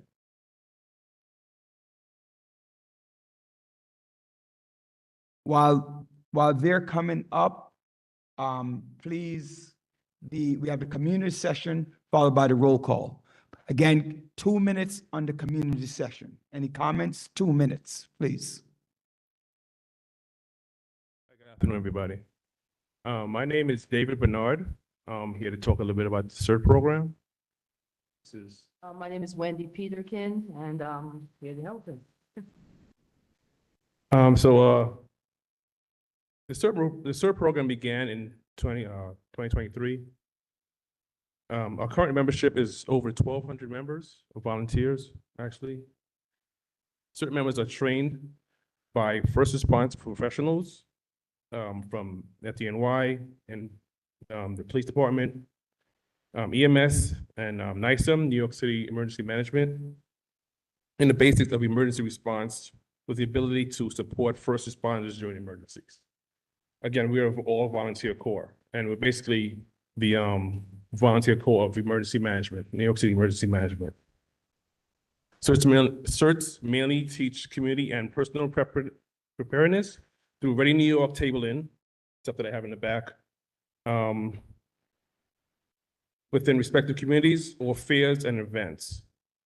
CERTs also engage in local recovery efforts in New York City, such as supporting other agencies, staff with post-disaster community distribution, helping others at assistance centers, such as cooling centers, service centers, and family assistance centers. Finally, if you take away anything from my short briefing I'm telling you, we strive to inform, educate, and prepare our communities by being proactive instead of being reactive in regards to community emergencies. If you have any questions, just see me in the back. All right, and tell Miss Middleton not to kill me, okay? Tell Teresa Middleton not to kill me. You remember? She's texted, never mind. One thing I want to just point out that so you'll know what CERT stands for is Community Emergency Response Teams. Some of it came out of the 9/11 situation, and they need people in the community to be able to be responsive to just basic needs. There's flooding that go on, those kind of emergency situations, and fires that people have in their homes, and we're preparing you to be ready, because you don't want to wait for the fire to hit your house and you're trying to run out the door and you got nothing in your hands and you're praying to God, all your papers are gone and everything that you own is a wrap. So this is an opportunity that we have stuff in the back to show you how to put together emergency bags, things like that on a more personal, individual level, bigger than just the big idea of going and helping in a hurricane or a storm. You as an individual want to prepare your family so that when they get to that point, if it ever happens, God forbid, you are ready. You can't wait till it's happening to go get your driver's license and look for your, snacks or food or your medical stuff, your pills and things like that. So this is what we're about. That's on the fundamental level, bigger than the big picture as well. So I just wanted to make sure we point out who we are, and in response also to my colleague's wonderful explanation of the group, that's just a little bit more on a personal tip. Thank you very much for your time, and we're in the back. If you have any questions, please don't hesitate to come on through. Thank you. Thank you. Community session. This is where anybody, not board members, anybody from the community who has something they want to say, please, is this point that you bring it up, and you will have 2 minutes. Any community member going once. Any community member going twice. See none, we'll begin with our roll call. Secretary Morris.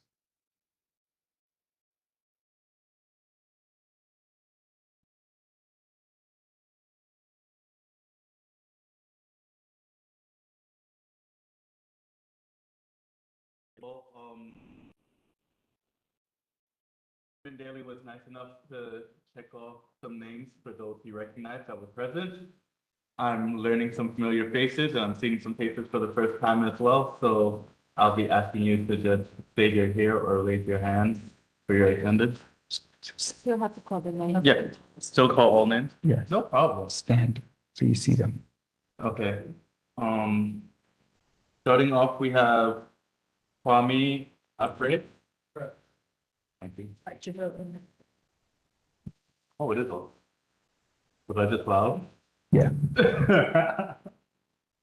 There you go. Much better? Or am I too loud? Okay. Tiffany Anderson. Berlette Antoinette. Antoine. She's excused. Hassan Bakardine. Thank you. And I'm sorry for butchering people's name, by the way. Please work with me. Then we have Celia Bellin. All right, yay. We have David Boatswain. Present online. Online, even if you're present, you're still marked absent. You must be in, all board members must be present in the auditorium for your attendance to be official. Noted. I'm out of the country right now, so next meeting. Thank you. Thank you.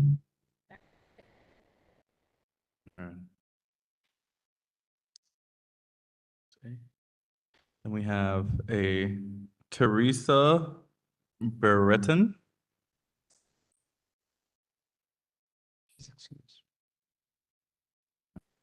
We have a Venetia Colon.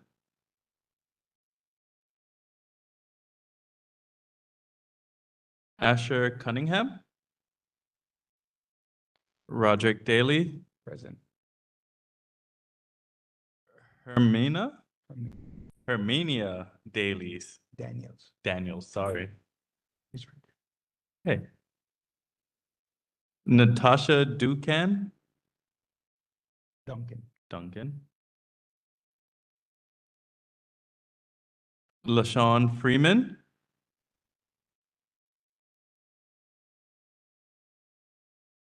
Charles Galbraith. Galbraith. Doctor. Nice. Rose Graham. Gail Gandison. Thank you. Ronald Green.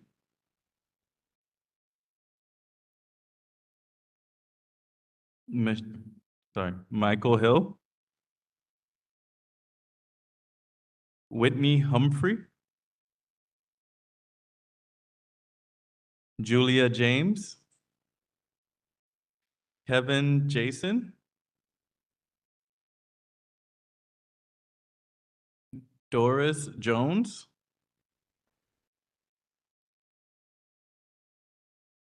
Nicole Julius. Osney Lewis. Trisha Lewison. Thank you. Edith Mark.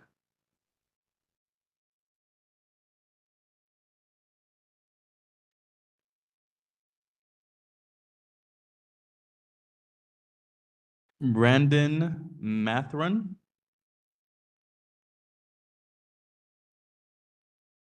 Daniel McCabe. Excused. Donna McLean Grant.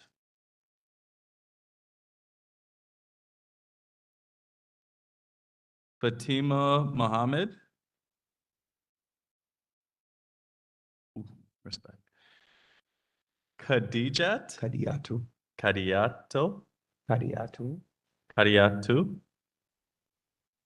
Oh, there's a J. Okay, Khadija, I'm sorry. Khadija. Olubuso. Khadija Olowu. How do we pronounce that? Olubuso. Hello? Boso. Okay. He's not here.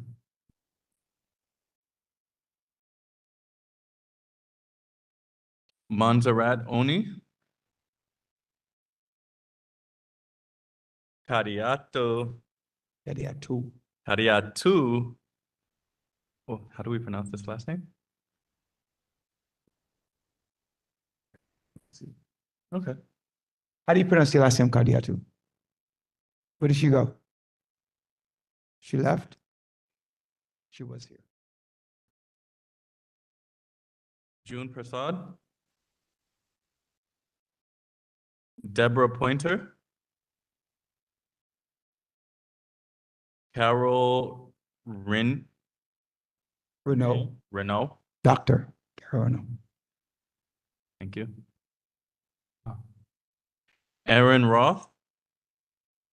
Right there.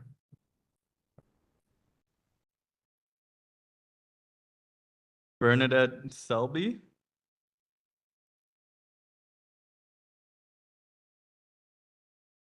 Kimberly Shelley.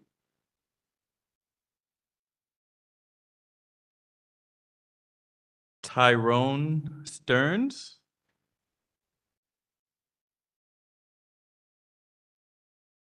Kamara Swaby. Simone Sylvester. Tamara Thomas. Excuse. Hasalt Turson.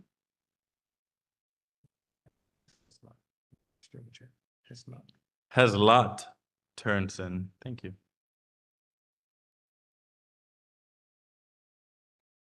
We have, I don't want to ruin her name. Marguerite Viante. Marguerite Viante. Viante. Thank you. Kenrick Westcott. Melanie Wilkerson.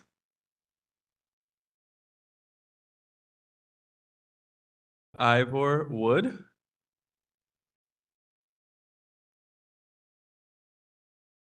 And we have Antoinette Smart. Am I missing anyone from the roll call? Please raise your hand. No one? Thank you. Just count to make sure we have quorum. All right, an agenda was sent to all of the board members from June. Let me just double check what I have here. Minutes, what did I say? Agenda? Well, that was sent too, but the minutes, what was sent, I thought I did download it. Yes, we do. 32? 32 members are present. Okay. Are there any corrections to the minutes?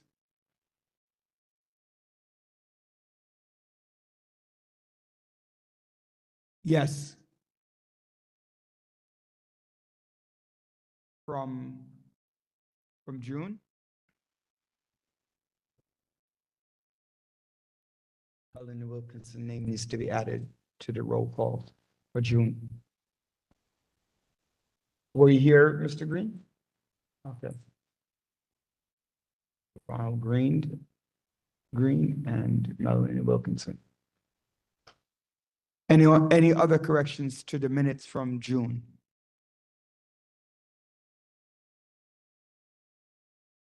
Seeing none, get a motion. Can I get a motion to accept the minutes as amended? Can I get a motion to accept the minutes as amended?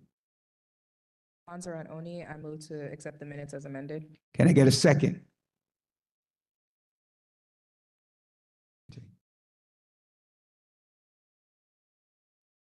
All in favor of accepting the minutes as amended, please do so by saying aye. Anyone who opposes, please say nay. Any abstention?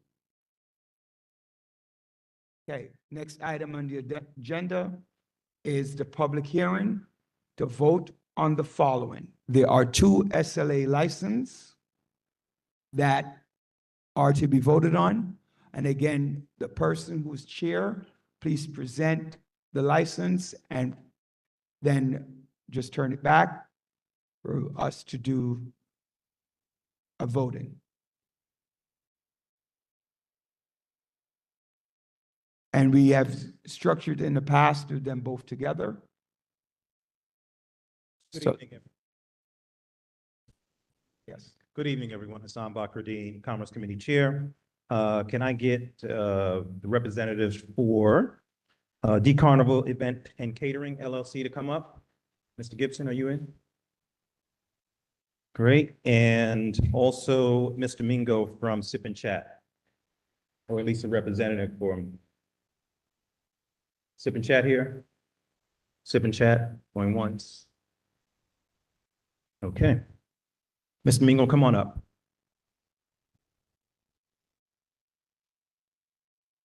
No, not here. I guess we go to the mic. In front, sir. Yeah. Thank you. So the Commerce Committee met last night. We had both of the owners were on the call, but obviously Mr. Mingo's not here. I'll have to figure out what happened with that. But Mr. Gibson is here. He presented his business plan and his business, what he's planning on doing at this location. This is a new application. And this is for a beer, wine, and cider liquor license recommendation. Lastly, we also had the 67th precinct, which we always do, present a incident report for 12 months. And there were no incidents at this location, nor was there any incidents at Sip and Chat as well. So Mr. Mr. Gibson, if you don't mind, sir, tell us a little bit about your business to the full board, and they'll ask you some questions, all right? And pretty much what we did last night, and then we'll take a vote as a board on that, okay? So go right ahead. Hi, good night again. My name is Ricky Gibson. I own the event space at 5405 There you go. Church Avenue. Yes, so I had a plan to open up an event space, more or less slash catering event space, more or less, so people could come, cook their food, and serve year round. Not for the sale of liquor, but more or less beer and wine. We have a lot of entities in terms like business organization that I affiliate with within the New York space. I don't know if you guys are familiar with Team Tobago. They're an entity, non-profit organization that I chair. I'm also the vice president there. We do Tobago Day in Brooklyn here every year. We have fundraisers for kids who are less fortunate back in the Caribbean and also here. You know, we do also do like coat drives and stuff, donate to certain entities around the community, right? It's been challenging to get government grant to do certain things. So at the end of the day, we decide that all the Caribbean people to come together, donate certain funds to help out in whatever they can.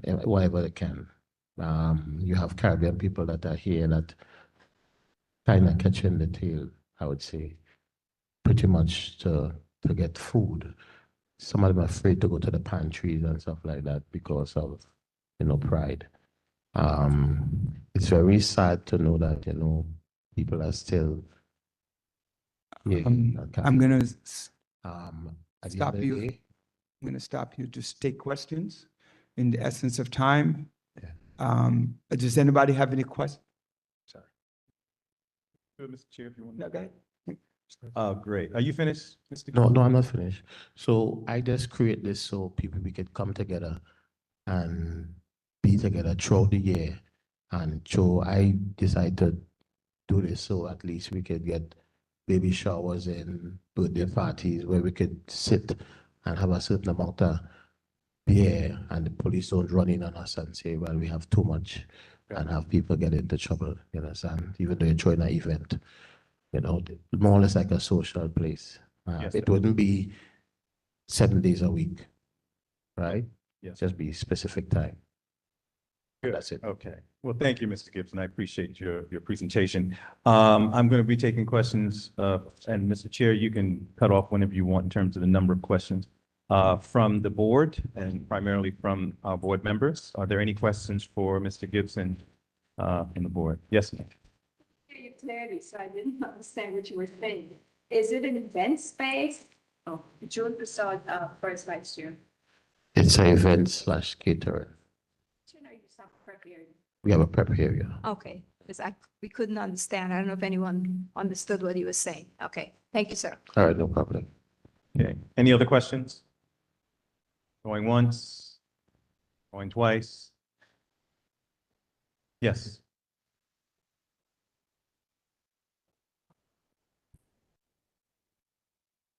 Beer and wine, not liquor. Yeah, for fundraisers, for fundraisers, what we do, we do curricues, we do barbecues, but we also sell beer. And we don't want to be in trouble with the law selling beer without a liquor license. Gotcha. Thank you. Mr. Westcott, I know you had a question.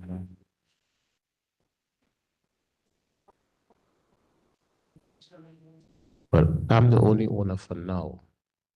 Yeah. So it's a corporation and it have leaflet to add owners as we go along. Great. One more question. 5405 Church Avenue. Anything else? Right, Mr. Chair, you good with that? The police report, is there any? Yeah, I said that earlier. The incident reports that they had for a 12-month period, there were no incidents at this location. And what was the vote from the committee? All right. Did the committee pass? Yes, that was the other thing. So the committee did vote in favor of the recommendation for his liquor license. Okay, and the vote was? The individuals? Oh, No, not the individual, though. but the majority was, we had 5 yes on this particular one, G Carnival event, 2 no's and 1 abstention, I think, and then 7 yes. Right, that's Okay. right. Well, we can't do the other one because they're not here, so just this one. All right. At this point, we're voting to accept the recommendation of the Commerce Committee. Please listen to your name. If you vote yes, that means you accept the recommendation of the Commerce Committee, which is to grant them the recommendation letter. If you vote no, that means you're voting against the Commerce Committee. Thank you, Mr. Chair. Kwame Afri.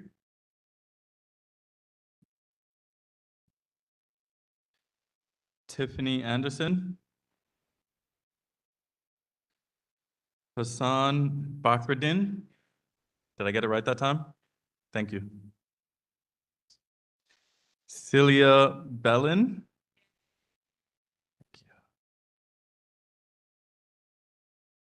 Asher Cunningham. Roderick Daly. Yes.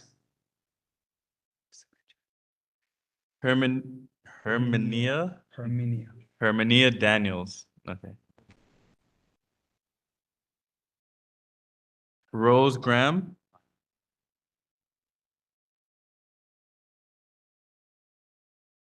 Gail Grandison. Ronald Green. Michael Hill. Whitney Humphrey. Julia James.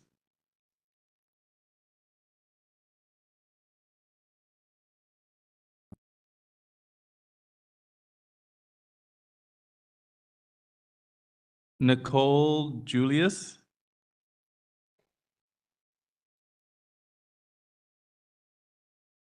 Osney Lewis. Trisha Lewiston. Edith Mark. Your vote? Yes, yes, sir. Yes, no, or abstain. Thank you. Jabril Morris, my vote is yes. Fatima Mohammed.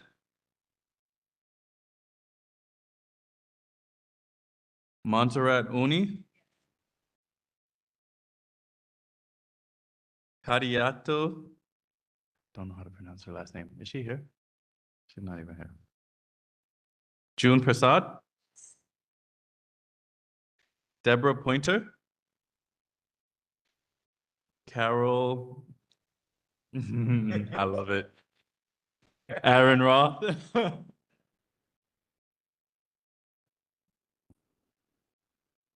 Kamara Swaby. Simone Sylvester.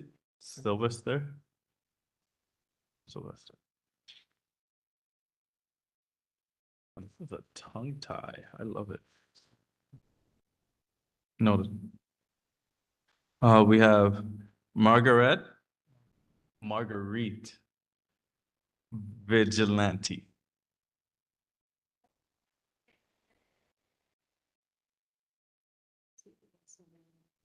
Yeah, okay. And we have Kenrick Westcott. Heard a yes? Right. Melanie Wilkerson. Right.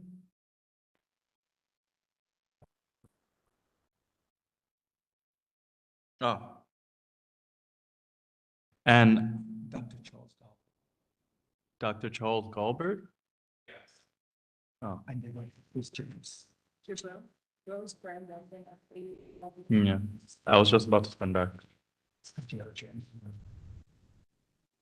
So just going over some of the names I didn't get a response from. Rose Graham. Julia James. Miss Smart, we cannot call your name as yet. Okay, is that okay? While he tallies the vote, we're gonna move on to legislative session. No, I purposely didn't call her name. Miss Smart, that's what I was trying to tell her.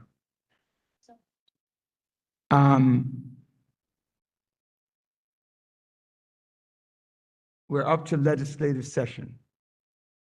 Borough President's Office.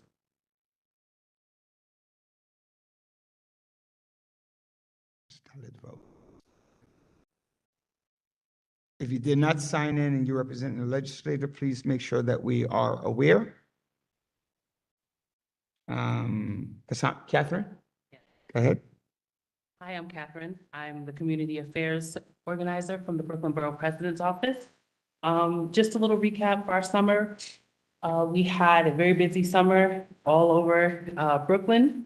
The VP, Reynoso, he celebrated Disability Pride at Borough Hall. He hosted a Adopt a Shelter that helped 39 shelter animals find homes, celebrated Dominican Day with a resource fair in Cypress Hill. In August, we announced a 1.25 million allocations to help Mesteca acquire a private home in Sunset Park. Officially broke ground on upgrades to South Brooklyn Health and Hospital's Women's Health Services, which the VP funded an 18.5 million in allocations in the fiscal year 23. And then we partnered with a lot of back to school events all over the borough. Some of our upcoming is in August. The VP Reynoso announced the creation of a $50,000 community baby shower fund. The community baby shower fund gives communities an opportunity to celebrate new and expecting parents, distribute baby supplies, and share information and pre and postnatal resources to support healthy pregnancy and growing families. The fund is eligible for Brooklyn nonprofits, can apply up to $5,000 in matching funds to support the cost of a non-personal expense associated with the community for their baby shower. And there's more information about that on our website. I also have flyers in the back. All right, thank you. Are there any questions for Ms. Cassandra? See none? Oh, there's one? Go right on ahead, Chair Oni. Chair Oni, just really quick, you said the 5,000 in matching funds was towards a baby shower? Yeah, community babies. Community baby shower, got it. Thank you. What's a community baby shower? What's a community baby shower? There an organization in the community wants to throw a baby shower for expecting mothers and parents, actually. They will have resources there for like baby supplies and resources as far as education around how to take care of the baby and all of that around the baby shower. All right, thank you. Appreciate it. All right, Dan Heredia, Councilmember Lewis's office, followed by Miss Williams left, right? She wasn't feeling well. I heard that was when it was called. Okay. Okay, you have the tally. Go ahead with the tally. The tally was 26 yeses out of the 32 members that were present. Okay. Dan, followed by Dalton, Mr. Robinson.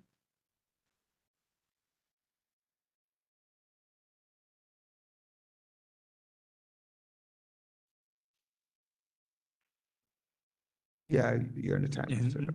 Promises. Good evening, everyone. It's so good to see you back here at SUNY Downstate for the September meeting. My name is Daniel Heredia. I am the Communications and Legislation Liaison for Councilmember Farrah Lewis. While the children are going back to school, we're all back to community boards, so it's very exciting. Speaking of which, we're excited to share that throughout the summer, Councilmember Lewis participated in several back-to-school events throughout the district. We distributed over 1,000 backpacks over the course of these events to young scholars across central Brooklyn. We're going to continue working with our partners in education to make sure that every student across our district has access to the resources they need to succeed during the school year. Over the past few weeks, our office has been extremely busy gearing up for a major legislative success we had last Thursday. The council member, in partnership with other city agencies, recently just passed a bill mandating a study for reparations. So what this means is that we're studying the impacts of slavery and its legacies in New York City and recommending potential measures for the resulting harms. As you all know, many of our predominantly African-American and Caribbean-American communities across the district have been kept from opportunities to succeed and get the same kind of generational wealth as other locations in the city are afforded, whether this is redlining, subprime mortgages, infrastructural disinvestment, environmental concerns, and continued segregation in our schools. Now, this bill is going to take effect. The study will be released next year, and we are looking forward to addressing these disparities to support our communities moving forward. Our office has been closely involved with assisting the Chan and Wilson families after tragedies befell them in Brooklyn, who, as you may have heard, both had members of their families pass during the Labor Day gun violence and the explosion on East 37th Street, respectively. We, of course, thank all of the city agencies that have helped us respond to these crises and will continue to respond to urgent cases in our district. I want to really quickly thank a few CB17 members who have worked collaboratively with our office this summer. Chair Antoine for meeting with us to discuss challenges with maintenance at Tilden Playground. Michael Hill for connecting with our office last week to share the lack of enforcement and consistent cleaning regarding to the sanitation department in CB17. Hassan Bakruddin for facilitating conversations with business owners about new regulations for outdoor dining and sidewalk sheds, as well as Kwame Afray, Anzi Lewis, and Miss GL James for their continued advocacy to ensure that we're getting MWBEs to participate at the Shirley Chisholm Recreation Center.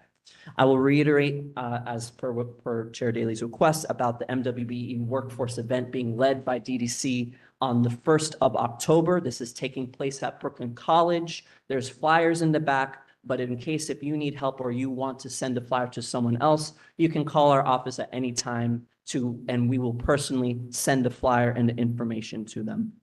I'll just give a quick heads up that yesterday was National Voter Registration Day, and Councilmember Lewis in this budget for the FY25 fiscal year fought hard to utilize federal funding that we got from the feds to utilize for a lot of the infrastructural projects across our district. You've probably seen Kings Highway get repaved recently. You've probably seen a lot of the local streets in your neighborhood get done. The medians getting cleaned out, the schools being renovated.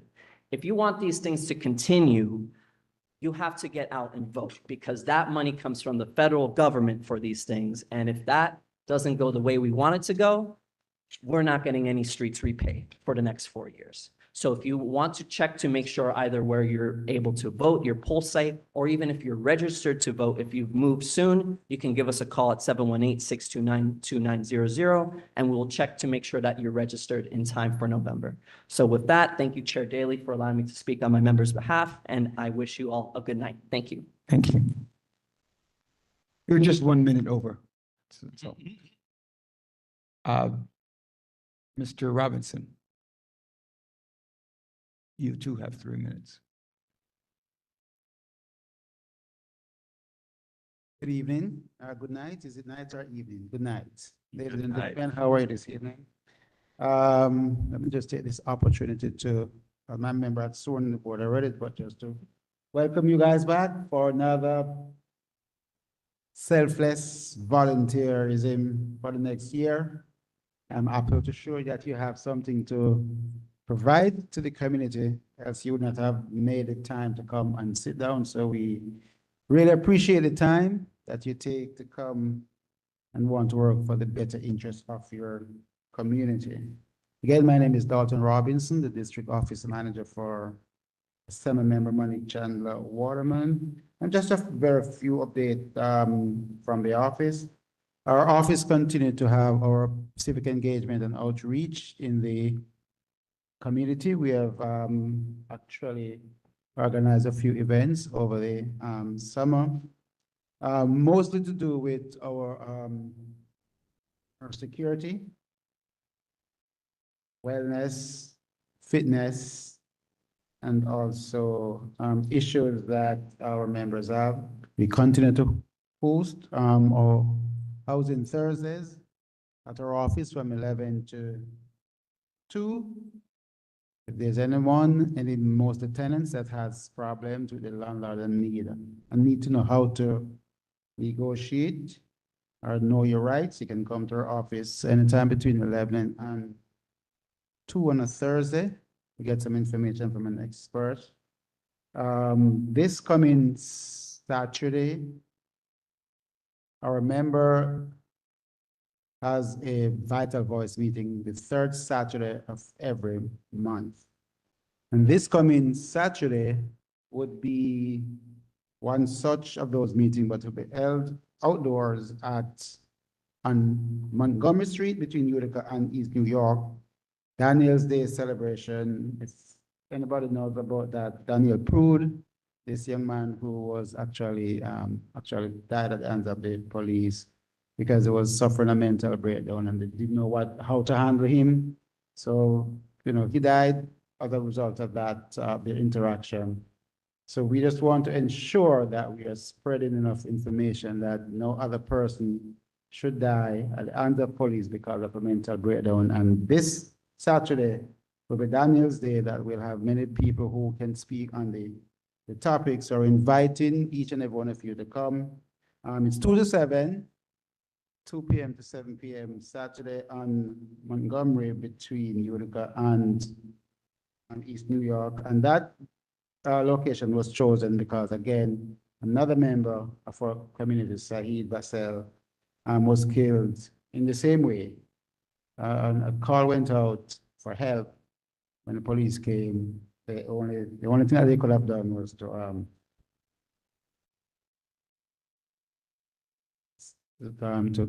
cause his death. And our office continued to support Soca Fitness at Paragat Park, so 6 to 8, 6 a.m. to 8 a.m. Monday through Friday. So if there's anybody still need to get themselves fit and everything exercise, then that program continues at Paragat Park, Albany, and Foster. Again, the office is located at 903 Utica Avenue between Church and Snyder. If there are any issues, problems, or anything that the office can assist you with, please do not hesitate to call 718-385-3336. That's 718-385-3336, and we'll do our best to assist you with that. Good night. God bless. Thank you very much. Are there any questions? All right, seeing none, let me call on Afia Makowski, Department of Health, Mental Health. She was supposed to go in the agency session, but she didn't go. So online, Afia, go ahead.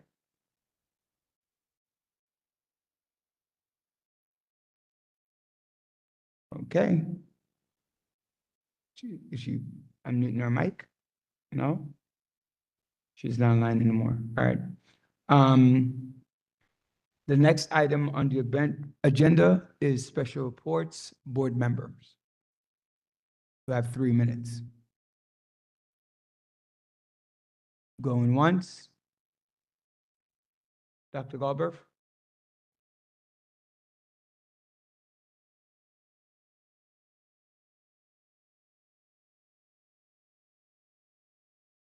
Charles Galbraith, board member. Good evening, everyone, and good to see everybody back again. Chair, I have 2 things I hope that it's appropriate in this space. As you know, several members of this community board, clergy, as well as union members and others advocated this past year in regards to the saving of SUNY Downstate, where we're currently located. I wanted to ask, has the governor's office followed up with the board concerning the commission that was supposed to be, organized in regards to addressing the condition concerning SUNY Downstate and SUNY Downstate's future? Over the summer, the governor's office appointed a community advisory board where I don't remember the exact number, but I know that the governor's office had 3 representatives, and between our 2 community boards, they only took 1, which was the chair of community board 9. They kind of gave me a timeline like yesterday. I did recommend 1 individual from our board, but at that point, I was told that the application was late, so I still requested to have more. But as far as I know, they are doing the initiative to include the board members, the community at large. If there are any more follow-up, I will do my best to keep us abreast. Tomorrow morning, as you say that, there's going to be a walkthrough of Downstate at 9 a.m. 9 a.m.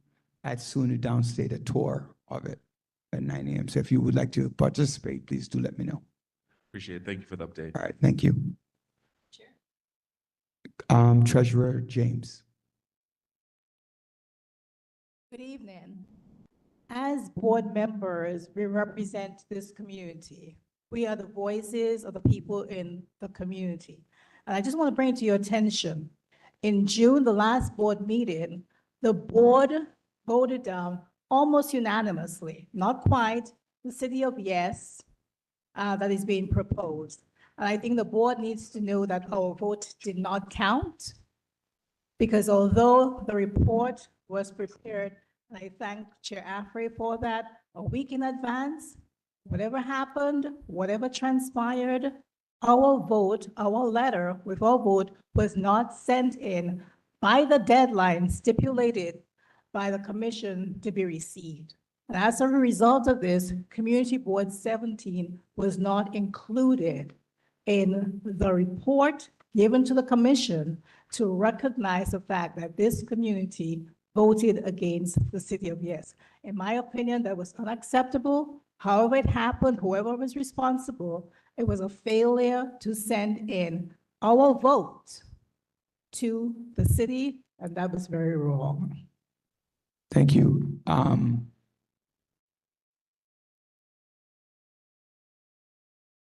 The Chair Frey, to the best of your knowledge, do you know whether or not the letter for the City of Yes was given and considered in the conversation around the City of Yes?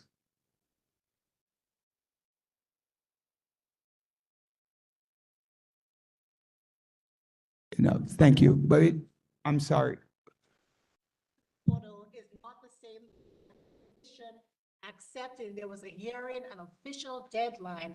That deadline was not met, although the letter was prepared a whole week in advance. So the borough board voted on September 3rd, I believe it's Tuesday. On Tuesday, September 3rd, the borough board voted to review and connect with the recommendations of each community board, which includes our letter that was uploaded to the unit. So that's the answer to the question. Any other comments from board members? I just have one. I'm sorry. I'm sorry. Just stepped into my Ms. Wilkerson. Dr. Goldberg, I spoke to Jamila Rose. You have a health. Please do health fair. I think it's October 3rd. So after Member Wilkinson gives her report, please do share that with the board as well as with ADM Farah so she can send it out to the community. Hi, Chair Daly. My question is just a follow-up to the discussion here. There seems to be a conflict between what's been represented here. So I do need to make sure we all have the clarity necessary. Which is it? Was our vote counted or was it not counted? So it wasn't a question of counting a vote. It's a question of what are we suggesting for City of Yes to look like? Because remember, it's either you accept it or don't accept it, right? We voted against it. That letter that was sent to DCP that was uploaded to the system reflects our dismay, our likes, our dislike to what the City of Yes was. Those conversations will now be looked at because what the Borough Board voted for on September 3rd is to look at what each community board voted on to reflect that into what they need to do. It's no longer accept or don't accept. It's refer back to the recommendations of the community board, which includes our board. Correct what you've said. There was an official hearing deadline. And for the commission on this to accept it, just like the IRS has a deadline of whatever it is, that deadline was not met. What the Chair Daly is talking about is that at the borough president's meeting for the chairs, they're like, we're not going to deal with that. Let the individual board members deal with it. That's fine because people had diverse. But the fact is, our vote was not counted when the commission that considered City of Yes, when it looked at all because we did not meet the deadline. So the deadline was July. And I have to say for the record, DCP was tremendous. They made every effort to call us, to email us, to get it in. Chair Afria did the letter a week in advance. Emails, texts was sent out. The letter needs to be submitted. The deadline is coming up. And in the office, between the chair, whoever was involved, that letter was sat on and it was not sent in. And I think the chair needs to apologize to the board for the fact that the letter was delayed, whether he was away, he wanted a signature on the letter. I don't care what the story is. He needs to apologize to the board for not getting that letter on time. That deadline was critical to be considered in the commission's vote. Chair, Dr. Goldberg. Greetings. A couple things I just wanted to lift up. An announcement in partnership with several organizations as well as our elected officials, 67 clergy, New York Conference, and the Cancer Foundation in October. Pink and Purposeful. We have a Breast Cancer Awareness Month mammogram bus that will be at 3304 Clarendon Road, Brooklyn, New York. That's Alliance Tabernacle, the church I have the opportunity to serve from 9 a.m. to 5 p.m. And we encourage, I'll make sure that I share with the office so we can share this out to make sure for Breast Cancer Awareness Month that we have opportunity for folks to care for their health. There will be the bus that will be there. We want to make sure we can spread this as far and wide because we want to make sure these buses as well as services can be continually effective within our community. All right. Just want to add that if it is not utilized, they will lose some level of funding, right? So if you know somebody or yourself, please, men and women, both, please do attend. Once again, that's October 3rd, that's a Thursday from 9 a.m. to 5 p.m. Thank you. Any other report? Go ahead.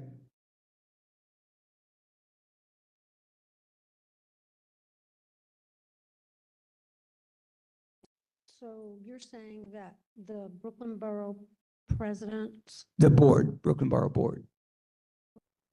Board is going to review this with all the community boards? So in our last, If that, so whatever that is. And then the council, then it'll go to the council? so maybe I'm not, Dan, are you able to explain it better than I am with the bar board vote? Go ahead, please.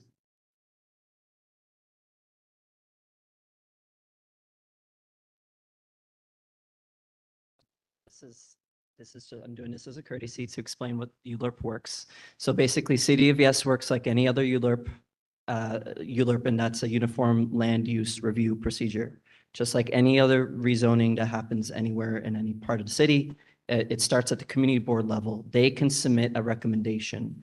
Then those go to the borough, then after that is done, all the borough president, all of the chairs have submitted their recommendations of their respective boards. Then the borough president can take their own vote.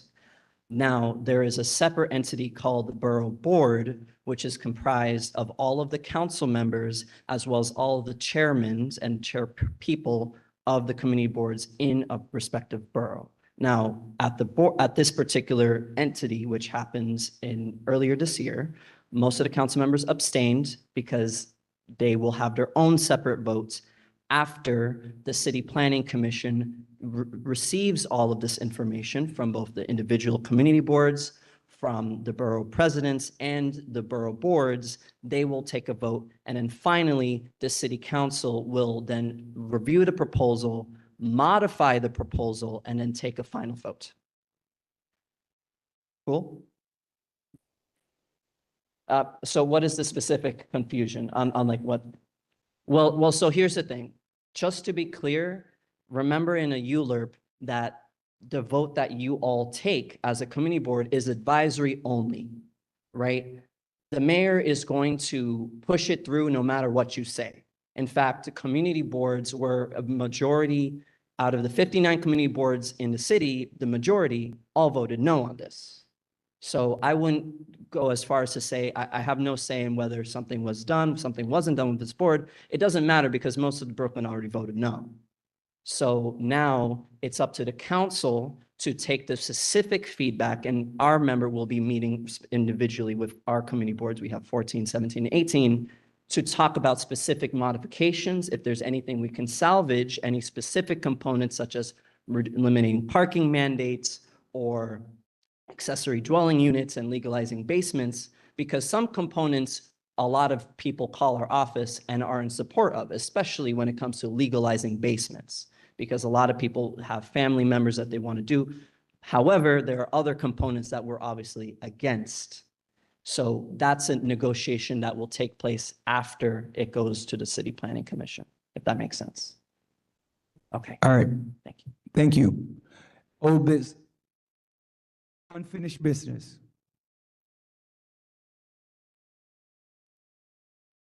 Old business. New business. Before I go, just a reminder, on October 19th, we'll have the street fair. Please put it on your calendar. Again, each person, each board member, please do your due diligence to try to come out and bring a couple people with you to participate. Please note, if you're not part of a committee, you will be assigned a committee. So if you're not part of committee, you will be assigned and attendance will be taken at that committee level. Any other question? Can I get a motion to adjourn? Can I get a second? Rose Graham, second. The time is now 9:42. The meeting is adjourned. God bless you. Have a great evening.